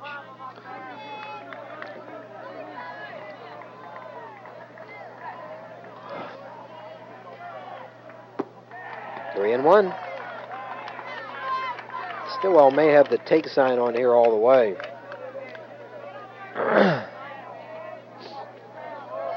Patterson, the runner at first base, nobody out. 3-1 count on Stillwell. Hits it into center field and hit well. Odissio goes back, can't make the play, up against the fence. Patterson rounding second, going to third base. He'll be held up there as George Stillwell pulls up on second with a double. A ball that looked like it might have been handled by Odissio. I think we have to go with an error, Bob. I don't know. We're a lot further away from the play than Mike Odissio is, but I thought the ball should have been caught. He turned around and he turned his back to the ball completely, and when he turned around, what do you think? You're the official scorer here. Yeah, a tough call. I believe he should have caught the ball. I think that would have been an error in the major leagues. Charitable score at this level might call it a double, but nonetheless, Bishop Eustace with runners on second and third, nobody out, and Tom Hinkle, the batter, 0 for 1. Takes a strike. The infield up a couple of steps for Gloucester Catholic, and I can't believe they try for a play at the plate with a 3-run lead. Tony, I would think they'd play for an out in this situation, wouldn't they? Well, they could. Of course, I guess they're not. They want to cut down the run at this stage, it looks like, anyway. Hit to the left side, Pavlik charging. Can't make the play. Oh, we got somebody hung up now. 2 runners on third base. Pavlik goes home. Zimmerman runs him back. Throw the ball. And finally, Zimmerman tags him out. Almost got a double play. What a crazy play that was. I'll let you recap that one, Tony. Well, what happened that time, Bob, was a ball hit the third base, as we can see. Pavlik juggled, lost the handle of the ball, but the runner on third was holding. The runner from second was moving to third all the way, and Bishop Eustace, Gloucester Catholic, came out of it smelling like a rose that time. Bishop Eustace gets the runners back in second and third, but they could have had very easily bags loaded. Oh, that play goes 5-3, or 5-2. Gary Madrak, 2 on, 1 out now. Now the infield back. Now they're going to concede a run. Yeah, they're still playing. The right side of the infield is up. At least Pavlik is. Maybe they're not.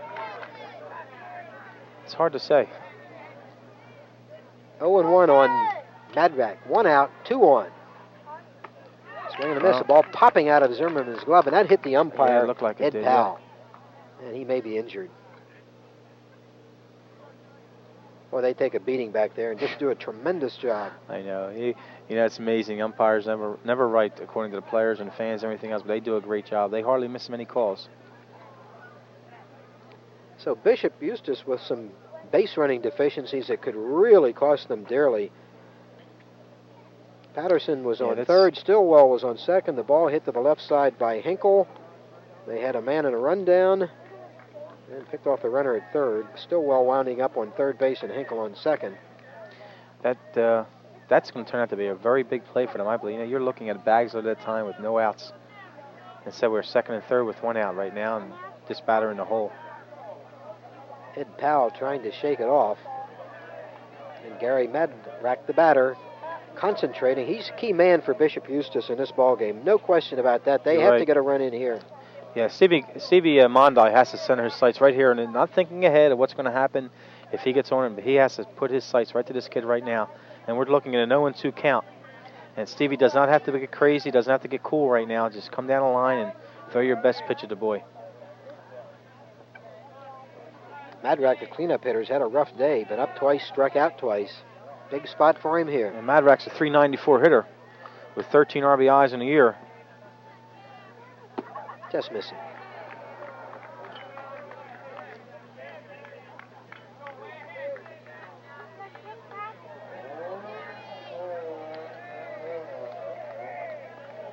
Stillwell and Hinkle, the base runners. Key spot. Breaking ball. Zimmerman with a good block. If that ball had gotten past him, they'd have scored a run. Probably scored a run, yeah. Long way to the backstop here. Still 3-0 Gloucester Catholic. Bishop Eustace with some strange base running, which has hurt them so far here in the 6th inning. Missing again. Full count. And here comes the most critical pitch of the ball game so far. Stillwell on third, Hinkle on second, 1 out, full count to Gary Madrak.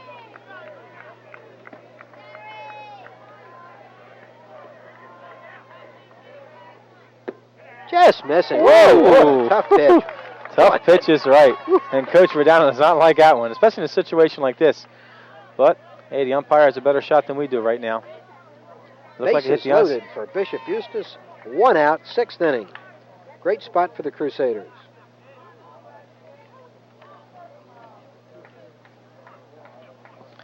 We might see a pinch hitter here, Bob.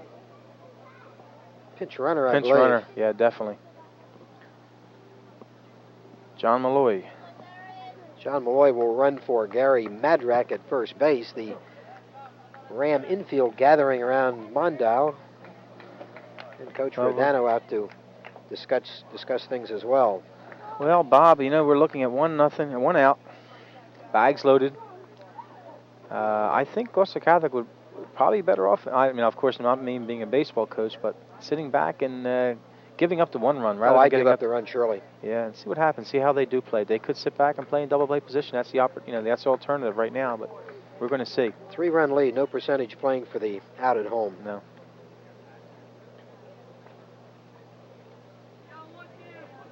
Big crowd at the Westville Babe Ruth Field for this South Jersey Parochial B semifinal game. Yeah, the shortstop's way back, second baseman's back. They're not playing for any. They're going to give that 1 run. Darren DeAndrea has the only base hit for Bishop Eustace way back in the 2nd inning. This has been the first tough inning for Mondale, and he still can see his way out of it. Bases loaded, 1 out. Ball 1. Stevie's getting wild right now. The last couple of batters, he's starting to aim the pitches rather than just going with his regular motion, just following through the right way. He's pinpointing, and that's not the way Stevie Mondale pitches well. Got a pickoff move that time. Pickoff play was on. Mondale looked to both third and second, did not make the throw.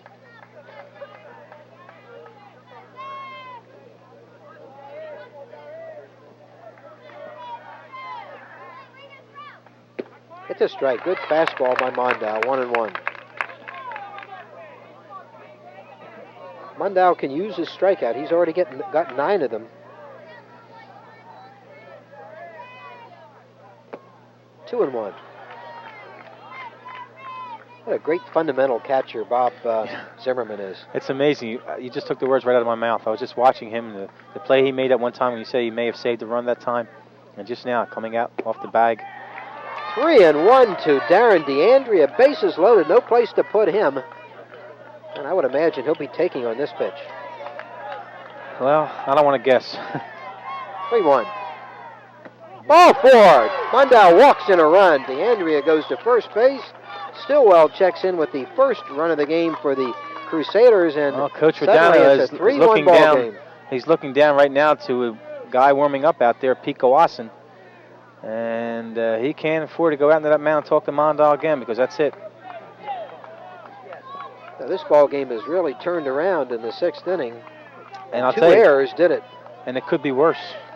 Much worse. Bob McQuillan 0 for 2. Bases loaded, 1 out. Bounced foul down the left side. 3-1 ball game. Mondale losing his shutout. And still Bishop Eustace with only 1 hit in the ball game.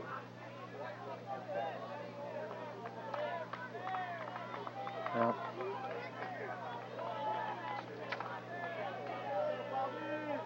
0-1 pitch. Fouled back as McQuillan went for a high pitch. high pitch, yes, it was high. He's got him sitting in a pretty good position right now. 0-2, bags loaded. Curveball right here, right? I like to see a curveball thrown right there. Although With a runner on third, you have the possibility of that curveball getting away from the catcher. 0-2 pitch. He came with a 2. Whoa, he just missed for that one. Yeah. Tough pitch. Rodano wanted that one. Oh, God. 1-2. Foul off to the right. Staying alive. Hinkle at third base, Madrak at second, DeAndre at first. The Crusaders have gotten on the scoreboard here in the 6th inning, still trail 3-1. And the pressure really on Stevie Mondale right now. 1-2 to McQuillan. Breaking ball misses, 2-2. Okay, Stevie Mondale is going with 2 curveballs, both for balls. He's coming back fastball. No doubt about these 2 pitches, or the next one, whatever it may be.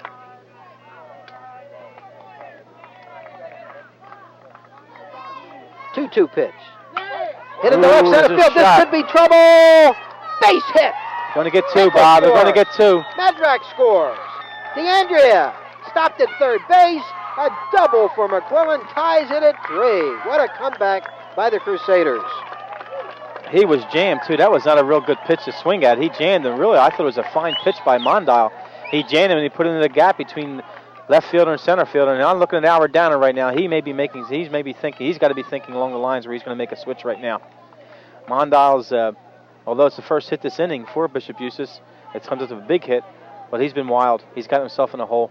Only the second hit of the game for the Crusaders. What a big one it is. 2-run double by McQuillan. We have a 3-3 ball game, still only 1 out. And the batter, Lou Moya, who is 0 for 2.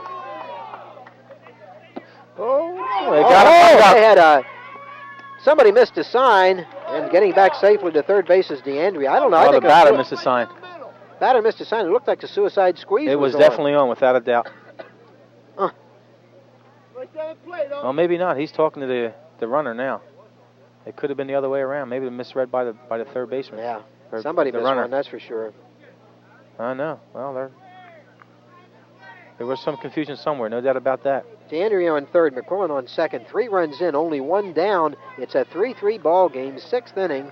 I'll tell you what, Bob. Had the batter been known what's going on, he scores all the way. No doubt about that one.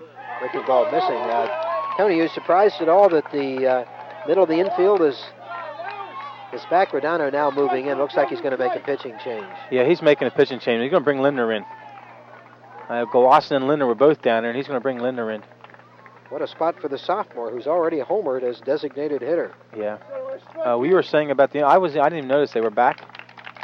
The infield, you were talking about the infield being back? The infield was back, yeah.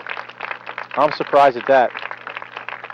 Nice round of applause for Stevie Mondale, who pitched brilliantly until the 6th inning. Through the first 5, he only gave up 1 base hit, struck out 9, but the roof fell in here in the 6th inning, and 2 errors led to the 3 runs we've gotten in so far. We'll take this break from the Westville Babe Ruth Field and be right back.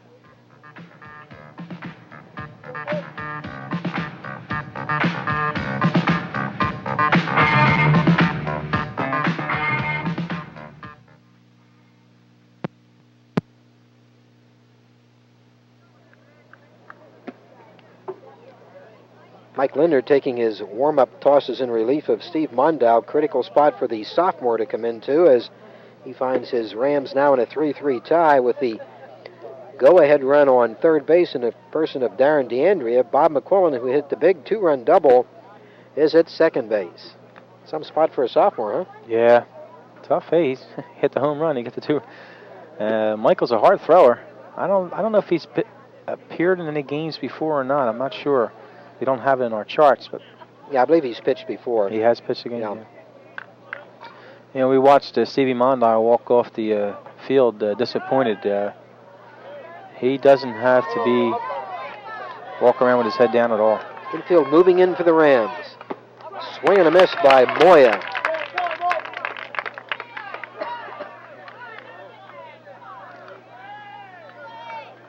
Mike's only other appearance in the relief situation against Triton. Lindner from the stretch. Suicide squeezes on. He does not punt the ball. They're going to get him. Zimmerman with the tag play on DeAndrea, and that's a great play if it works. Tony, but you have to put the bat on the ball, and Moya did not. Well, that's the suicide squeeze, they call it. That's where the runner's breaking all the way, and it's do or die in that situation. And fortunately for Gloucester Catholic and Mike Lindner, it was die for Bishop Eustace. Well, they botched 2 of those this inning. 2 right now, yeah. So that changes things as McQuillan winds up on third base, but now 2 outs. And Lindner can see his way out of the inning. Swing and a miss. Moya strikes out. A great relief effort by Lindner. But the Bishop Eustace Crusaders come up with 3 runs to tie. And as we head to the home 6th inning, it's Bishop Eustace 3, Gloucester Catholic 3. And Tony, we've got an interesting ball game developing. Well, it's interesting because it shouldn't be this way for Gloucester Catholic, because they had the opportunity to do some scoring in that 1 inning. And it's also interesting to point out that Bishop Eustace could have scored some more runs. They had a situation going for them. They could have had bags loaded with no outs instead of having the 2nd and 3rd. And of course, McQuillan comes through with the big double. But it could be a couple more runs in favor of Gloucester Catholic, or it could be with Bishop Eustace in the lead. They botched 2 suicide squeeze attempts down here, and so it is an interesting game. But fortunately for both teams in this situation, it is interesting. Great starting pitching by Mondale and Paul Elmer, and now both of them are off the hook. The relief pitchers left to pick up the decision. Andy Kavulich for Bishop Eustace, Mike Lindner for Gloucester Catholic. Yeah, and I don't think Steve Mondale should be upset at himself. I mean, this kid, he's been their ace all year long, as is Elmer for Bishop Eustace. And both of them threw some nice innings. Mondale was at 9 strikeouts he had. And the kid's been tough all year, 8-0. Hey, you've done something well all year long. People do get tired. It's a physical liability of everyone. The pesky bottom third of the Ram batting order coming up. Zimmerman, Ravel, and Lindner, all they've done is collect 6 hits among them. I'll tell you, we failed to mention on this, we've been talking about Bob Zimmerman, what a fine fundamental catcher he is. And that pitch that they tried at a suicide squeeze attempt on the last time when they got the runner out, Bobby made a nice play. That was not a real good pitch to handle. It was low. It was in the heart of the plate, but Bobby really stayed down low and come up with the ball. And now Zimmerman, the batter. He's 2 for 2. A run scored, a stolen base. Had a big, big day. He'll face Andy Kabulich. A couple of sophomores in relief. 1-0 to Zimmerman. A gamble by Bishop Eustace. Suicide squeeze with a 3-3 tie. They do not get the bat on the ball, and they lose their chance to go ahead. Well, gamble twice. Zimmerman making Kabulich throw a strike. It's 2-0.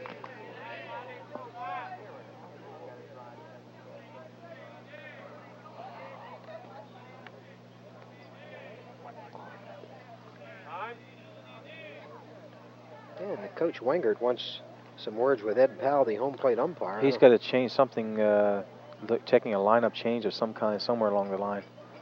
He might be questioning whether Gloucester Catholic has batted out of order or something. Yeah, I'm thinking along the same lines because... as far as I'm concerned, they have not. No.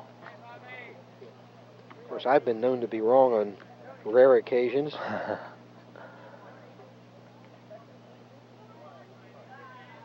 Wingert apparently satisfied, goes back to the bench. There's still a holdup somewhere along the line.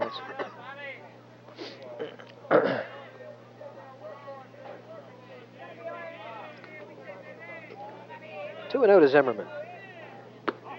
3-0, and Kabulich in danger of losing the leadoff batter. He doesn't want to do that. Zimmerman, a great base runner, in addition to all of his other.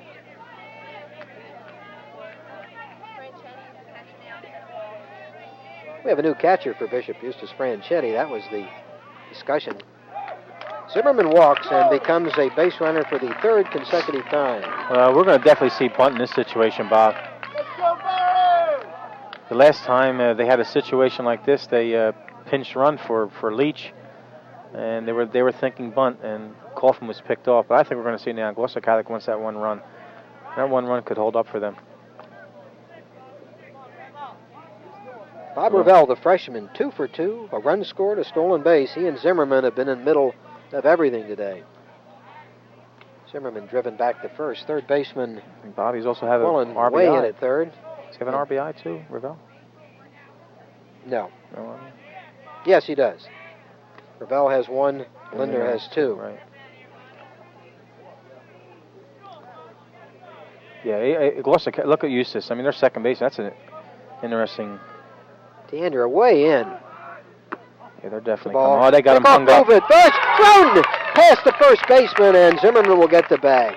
Well, Bishop Eustace making a lot of fundamental errors now. Bad throw by the backup catcher, Franchetti, that Madrak could not handle at first. And while Zimmerman was momentarily picked off, he got second base. And Madlack, I believe, is injured on the play. I believe the ball hit him somewhere up in the chest area. Well, they had Zimmerman hung up for sure. So that'll be a throwing error on Franchetti, enabling Zimmerman to get to second. Probably the situation there, Bob, is the best thing Franchetti to do is run right at Zimmerman. He didn't. He elected to throw the ball. Franchetti's only a sophomore. And, you know, I'm looking down the Eustace lineup down here, and they're loaded with sophomores. An interesting situation here now for Gloucester Catholic with Zimmerman on second base. Do you still bunt Revell? Well, I'll tell you what, you know, Bobby's had 2 hits, and, you know, he came into today's game batting .333. Now, I think they got to play for the 1 run. I mean, of course, you know, we're going to play coach's strategy here, but I would like to see a bunt in this situation. Get the kid over to third. Anything can happen at the third. You're talking about a wild pitch. You're talking about an error, a base hit, anything. Anything hit to the right side of the infield. Anything can happen with a run on third. And the possibility, I think, that they're talking right now with Rodano, Petrella, and Revell. They could be talking that situation. I definitely think he's going to go to the right side of the infield. Madrak okay at first base. He'll stay in the ball game. It's a nice round of applause. That was a nasty throw that he took off. Well, they the just chest. pulled Franchetti out too, and they put Wall back in. That was a short-lived assignment, wasn't it? Yeah, well, you put a sophomore in a situation like this, and he made one mistake, and now they're pulling him out. Maybe something was wrong with Wall. Maybe they're giving him a little rest. I don't know, but messing up my scorecard. Okay, we're going to see what coaches Shryock and Powers, if we're correct. McQuillan in at third base. Second baseman and the shortstop back in the normal positions. Revell showing bunt, takes a ball. Mike Linder on deck. All he's done today is hit a 2-run homer and snuffed out the side in relief last inning. 2-0 to Revell.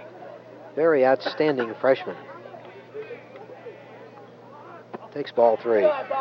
Kabulich walked Zimmerman, now goes 3-0 to Revell.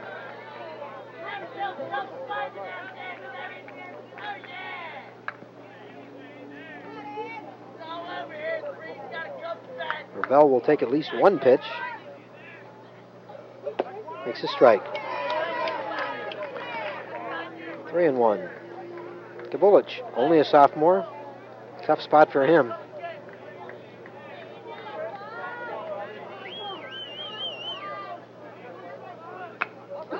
Bunted. Madlock handles it, but in foul territory. I'll tell you, Bishop is a very fortunate situation. Madrak has no reason for to field that ball. He doesn't have the runner at third. He's got to let that ball go foul.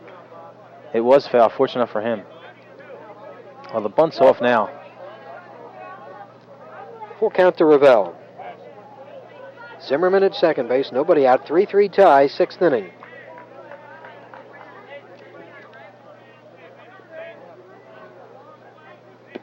Oh, what a pitch. Wow. Ball 4, Revell walks. First 2 Ram batters in the 6th inning reach on walks. And the batter, sophomore Mike Linder, 1 for 2, 2-run homer. Well, Michael, you're in a situation now. You could win it for your team and for yourself. He seems to do most of his good hitting on Channel 5. Tony, 3 of his 4 home runs on Channel 5 this year. Well, a lot of kids are camera shy, not Michael. Gets that from his father. Yeah. Isn't that a Linder trait? Uh-huh. Hey, you're looking what? We've done 2 games at Gloucester Catholics, and Michael has 8 RBIs and 3 home runs. Well, an obvious bunting situation, and yet he's the guy swinging the hot bat. So the choice here for Rodano is, do you bunt him? Do you get the 2 runners advanced, or do you let him swing away? I think you just can't afford to take the bat of this kid's hand. I think you can let it swing all the way. It's the top of the batting order following him. So an interesting decision for Rodano. Well, then again, too, you're talking about the 1 run could hold up. Then we might see the bunt. 2 on, nobody out for the Rams, 6th inning. Infield back, he's showing bunt, takes a strike. I'll tell you, if he had bunted the ball there, he might have gotten the base. Yeah. Third baseman McQuillan way back, even with the bag. Well, they're going to have some type of rotation play here. Hit straight up in the air. Infield fly might be called on this one. It is. Third baseman McQuillan handles it for the first out. So Lindner was swinging away after showing bunt on the first pitch. 1 down, Zimmerman and Ravel holding second and first respectively.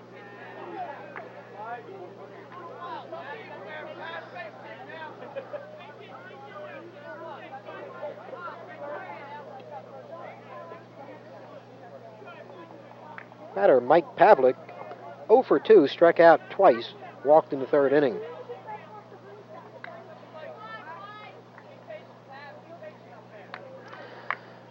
I'm not even looking at the third baseman for Bishop Eustace. He's not even looking for bunt in a situation like this. Pavlik laid that thing down 10 feet from the base. He'd get a base hit. Swing and a miss. 0-1 on Pavlik. Give Eustace some credit in this game. A gritty performance. Yeah. They could be way out of it. Well, you know, they've come back. Pavlik bunting. Nobody's going to get that one. That's a bunt single, and I really don't understand the way Eustace played that one, Tony. Well, that's what I was remarking earlier. I was watching McQuillan down there at third base. He was not even looking for bunt. And I just can't understand why he's not sitting on the edge of the grass. Well, that's why Pavlik obviously bunted for a base hit, not for a sacrifice. Yeah, he was definitely not sacrificing that one. That was base hit all the way. Now they have to play a little bit differently now. They have to come up and play it tough. Will Vespi, the man of the hour for the Rams. He's been on base all 3 times, once on a fielder's choice, once in an error. Base hit first time up. Bases loaded, 1 out. Big spot for Vespi. And Vespi got the big hit the last against St. James on Saturday. Pickoff moved to third by Kabulich. Nothing doing. He hit a big shot the last time after the plate. Mike over that Bob over that center fielder's head. Sacrifice fly looking for right now. Anything. Be very difficult to double this boy if they put the ball on the ground. Fouled back. Good high fastball by Kabulich.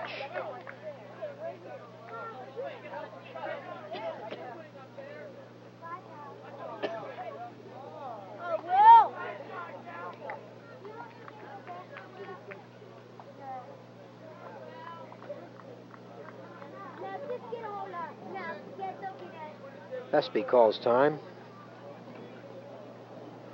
Wants some conversation with the third base coach. Third base coach Tom Petrella. Don't want to miss a sign here. No. That put Bishop Eustace in a hole last inning, and they missed a sign. Interesting ball game. A little bit of everything in this one. 3-3 tie, but a big spot for the Rams to forge ahead in the 6th inning.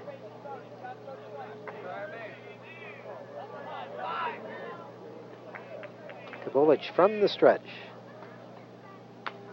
Good breaking ball. Nice, yeah. We haven't seen many of those from Kabulich, but a good spot there. It was a nice breaking ball. He threw it down there, and Vespi was looking for fastball, was stretched out and held the bat back, and was able to get a piece of it. Now Wall wants time out to go out and talk to Kabulich. They want to make sure of this pitch. We've had more meetings in this game than... Yeah.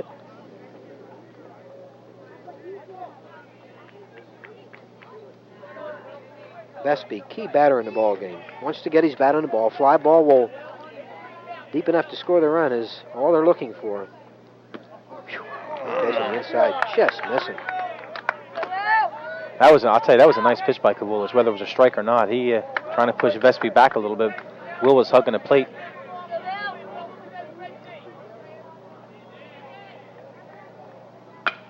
Base hit! Zimmerman scores! Ravel rounding third base. He's going to be held there. They might have a runner hung up. Oh, they got him now. Oh, they have runners all over the place. Look at this. They got 3 runners hung up, 1 on each base. They still got 2 between, one between second and third, the other one between third and home. What a crazy play. High throw! They're not going to get... They get him at home. Unbelievable play. Unbelievable play. Ravel finally thrown out at home. Rodano wants some words with Powell on that one. One of the goofiest plays you'll ever see. About 3 minutes ago, Zimmerman scored on the single by Vespi to make it 4-3. Since then, we've had some of the craziest base running you've ever seen. Rodano indicating to Powell that he thought Ravel slid safely under the tag of Wall. But the out call made, it's a 4-3 ball game. I'll tell you what, I thought the umpire really made a nice call. I thought he really made a nice call. He was probably out of position, but I don't think Ravel hit the plate before he was tugged. I tell you, Eustace played that thing very nicely. They forced Vespi down to second, they forced Pavlak to third, and had it not been for the high throw by Wall to McQuillan, they would have had Ravel earlier. But as far as how it went, we went, for those scoring at home, we went from 2 to 3 to 6. Now we got another move. We got Stillwell coming in from right field to replace Kavulich to try to get the out on Ladicio. Well, in all this time, we forgot about giving credit to Will Vespi for getting the base hit. Yeah, it's a nice hit, nice line drive. His second hit of the game makes it 4-3. Wengert doesn't want to see any more Ram runs, so he's bringing in Stillwell from right field to try to get the third out on Ladicio. Stillwell's 3-0 in the season, too, Bob, with a 1.81 earned run average. I tell you, Tony, we have seen some of the weirdest base running in this game that I have seen in a long time. Yeah, and a lot of it has put both teams in very awkward positions where they could have scored a lot more runs. Vespi trying to go that time from first to second. Also, that time when he hit the ball over the center fielder's head, trying to move from second to third. It's hustle. It's probably bad judgment on the part of the players, but they're in the ball game, and plus the fact we're Eustace ran themselves out of an inning.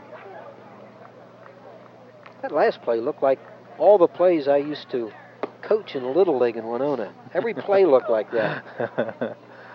Oh, well. I was trying to recap and give you numbers, 6 to 5 to 4. I lost it. So George Stillwell, the relief pitcher, trying to put out the Ram fire here in the 6th inning. 1 run has already scored. They've untied it. It's taken forever to play these last couple of innings. They're going to put the lights on pretty soon, Bob. They are. Where, in the apartment complex? Now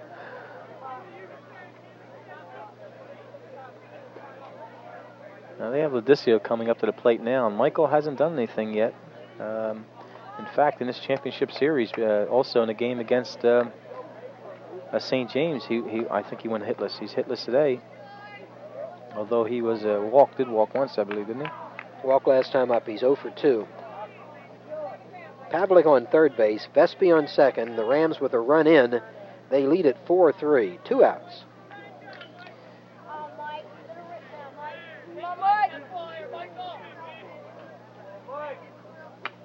Foul back 0-1 to Ladicio.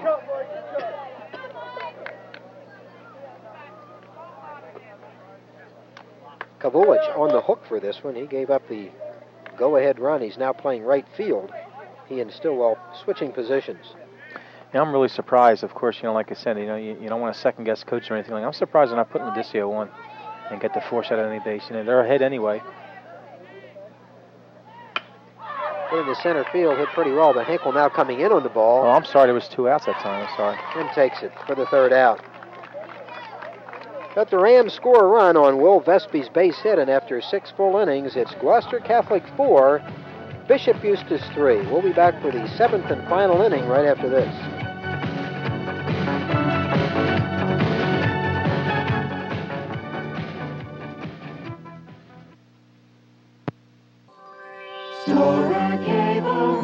commitment to excellence.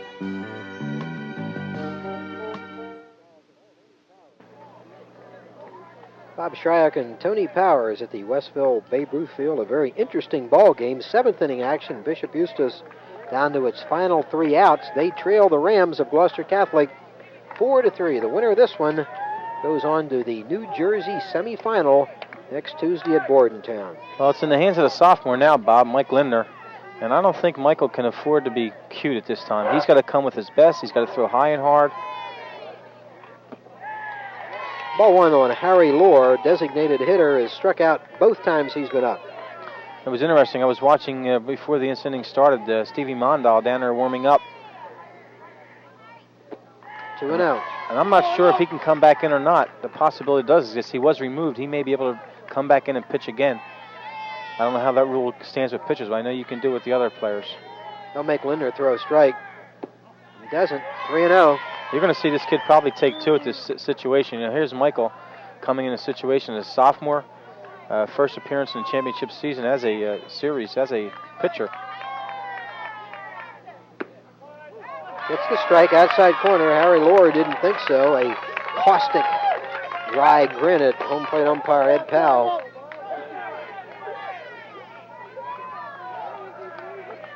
Three-one pitch. Lohr walks, becomes a leadoff base runner in the 7th inning, and now it'll be interesting to see how Bishop Eustace plays it. Do they play for the tying run? Well, I think that's a position they have to take right now. They have to play for the tie. They have to get the 1 run. Anything after that is gravy right now. We have a pinch runner coming up to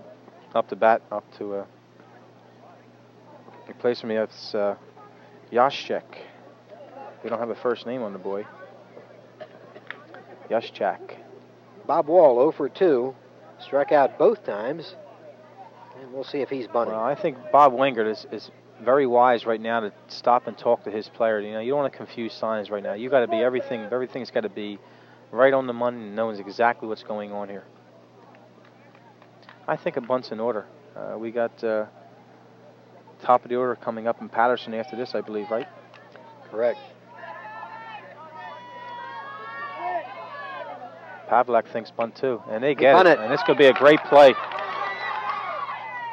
Good recovery by Pavlik, who fell and thought about throwing to second base to try to get Lohr, but lost his balance, came up throwing and got the out to Leach at first base. So good play by Pavlik. I'll tell you, Michael Pavlik has really made some nice plays. He was charging in. There was no doubt in his mind what he was going to do. He caught the ball, and he stumbled a little bit, like you said, and his idea was to go to second. They would have had him, and then went to first. So 2 chances for Bishop Eustace to get the tying run in. Mike Patterson 0 for 3.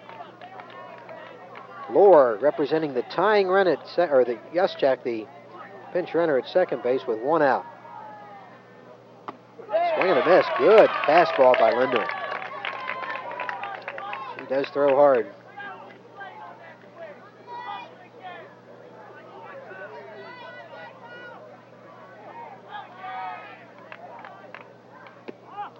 I'll tell you one thing. I'm looking at Ladissi over there, and Lauerdana just moved him around. What a gap in left center, huh? If he ever hit a ball over there, he could run forever. 1-1 on Patterson. Strike 2. Right along the knees. 1-2 on Patterson.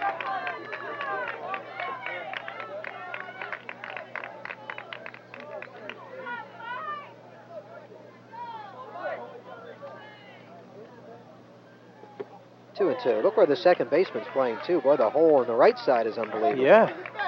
It's a strange defensive alignment.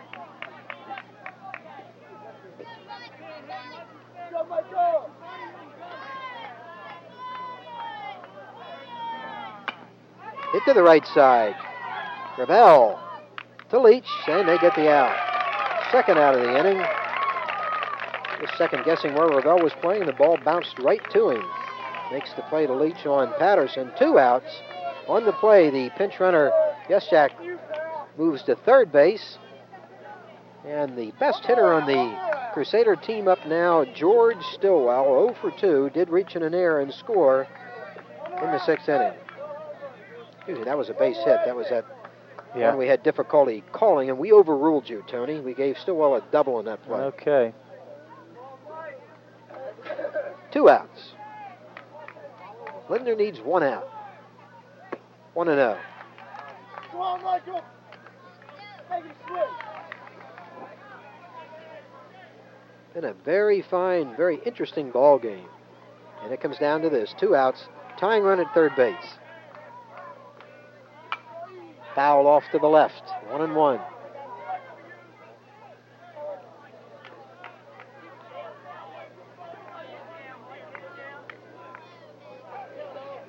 Lindner, who already has hit a 2-run homer with a chance to win it in relief.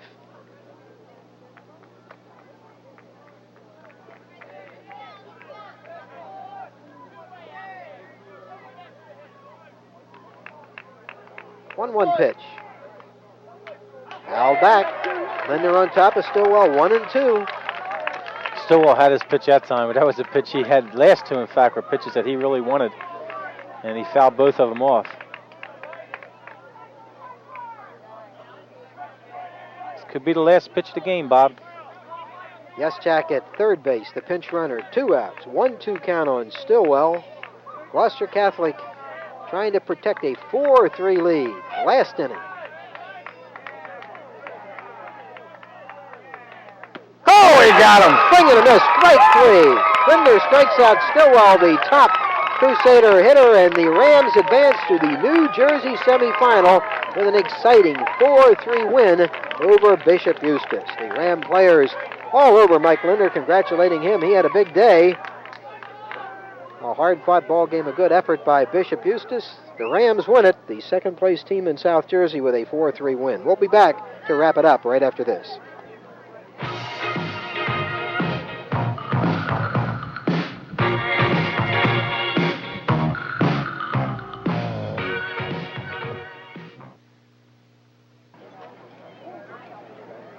Interesting ball game at the Westville Babe Ruth Field. Gloucester Catholic defeating Bishop Eustace 4-3 and advancing to the New Jersey semifinal with a very interesting 4-3 win. It was all Steve Mondile of Gloucester Catholic early, 9 strikeouts through 5 innings, only gave up 1 hit.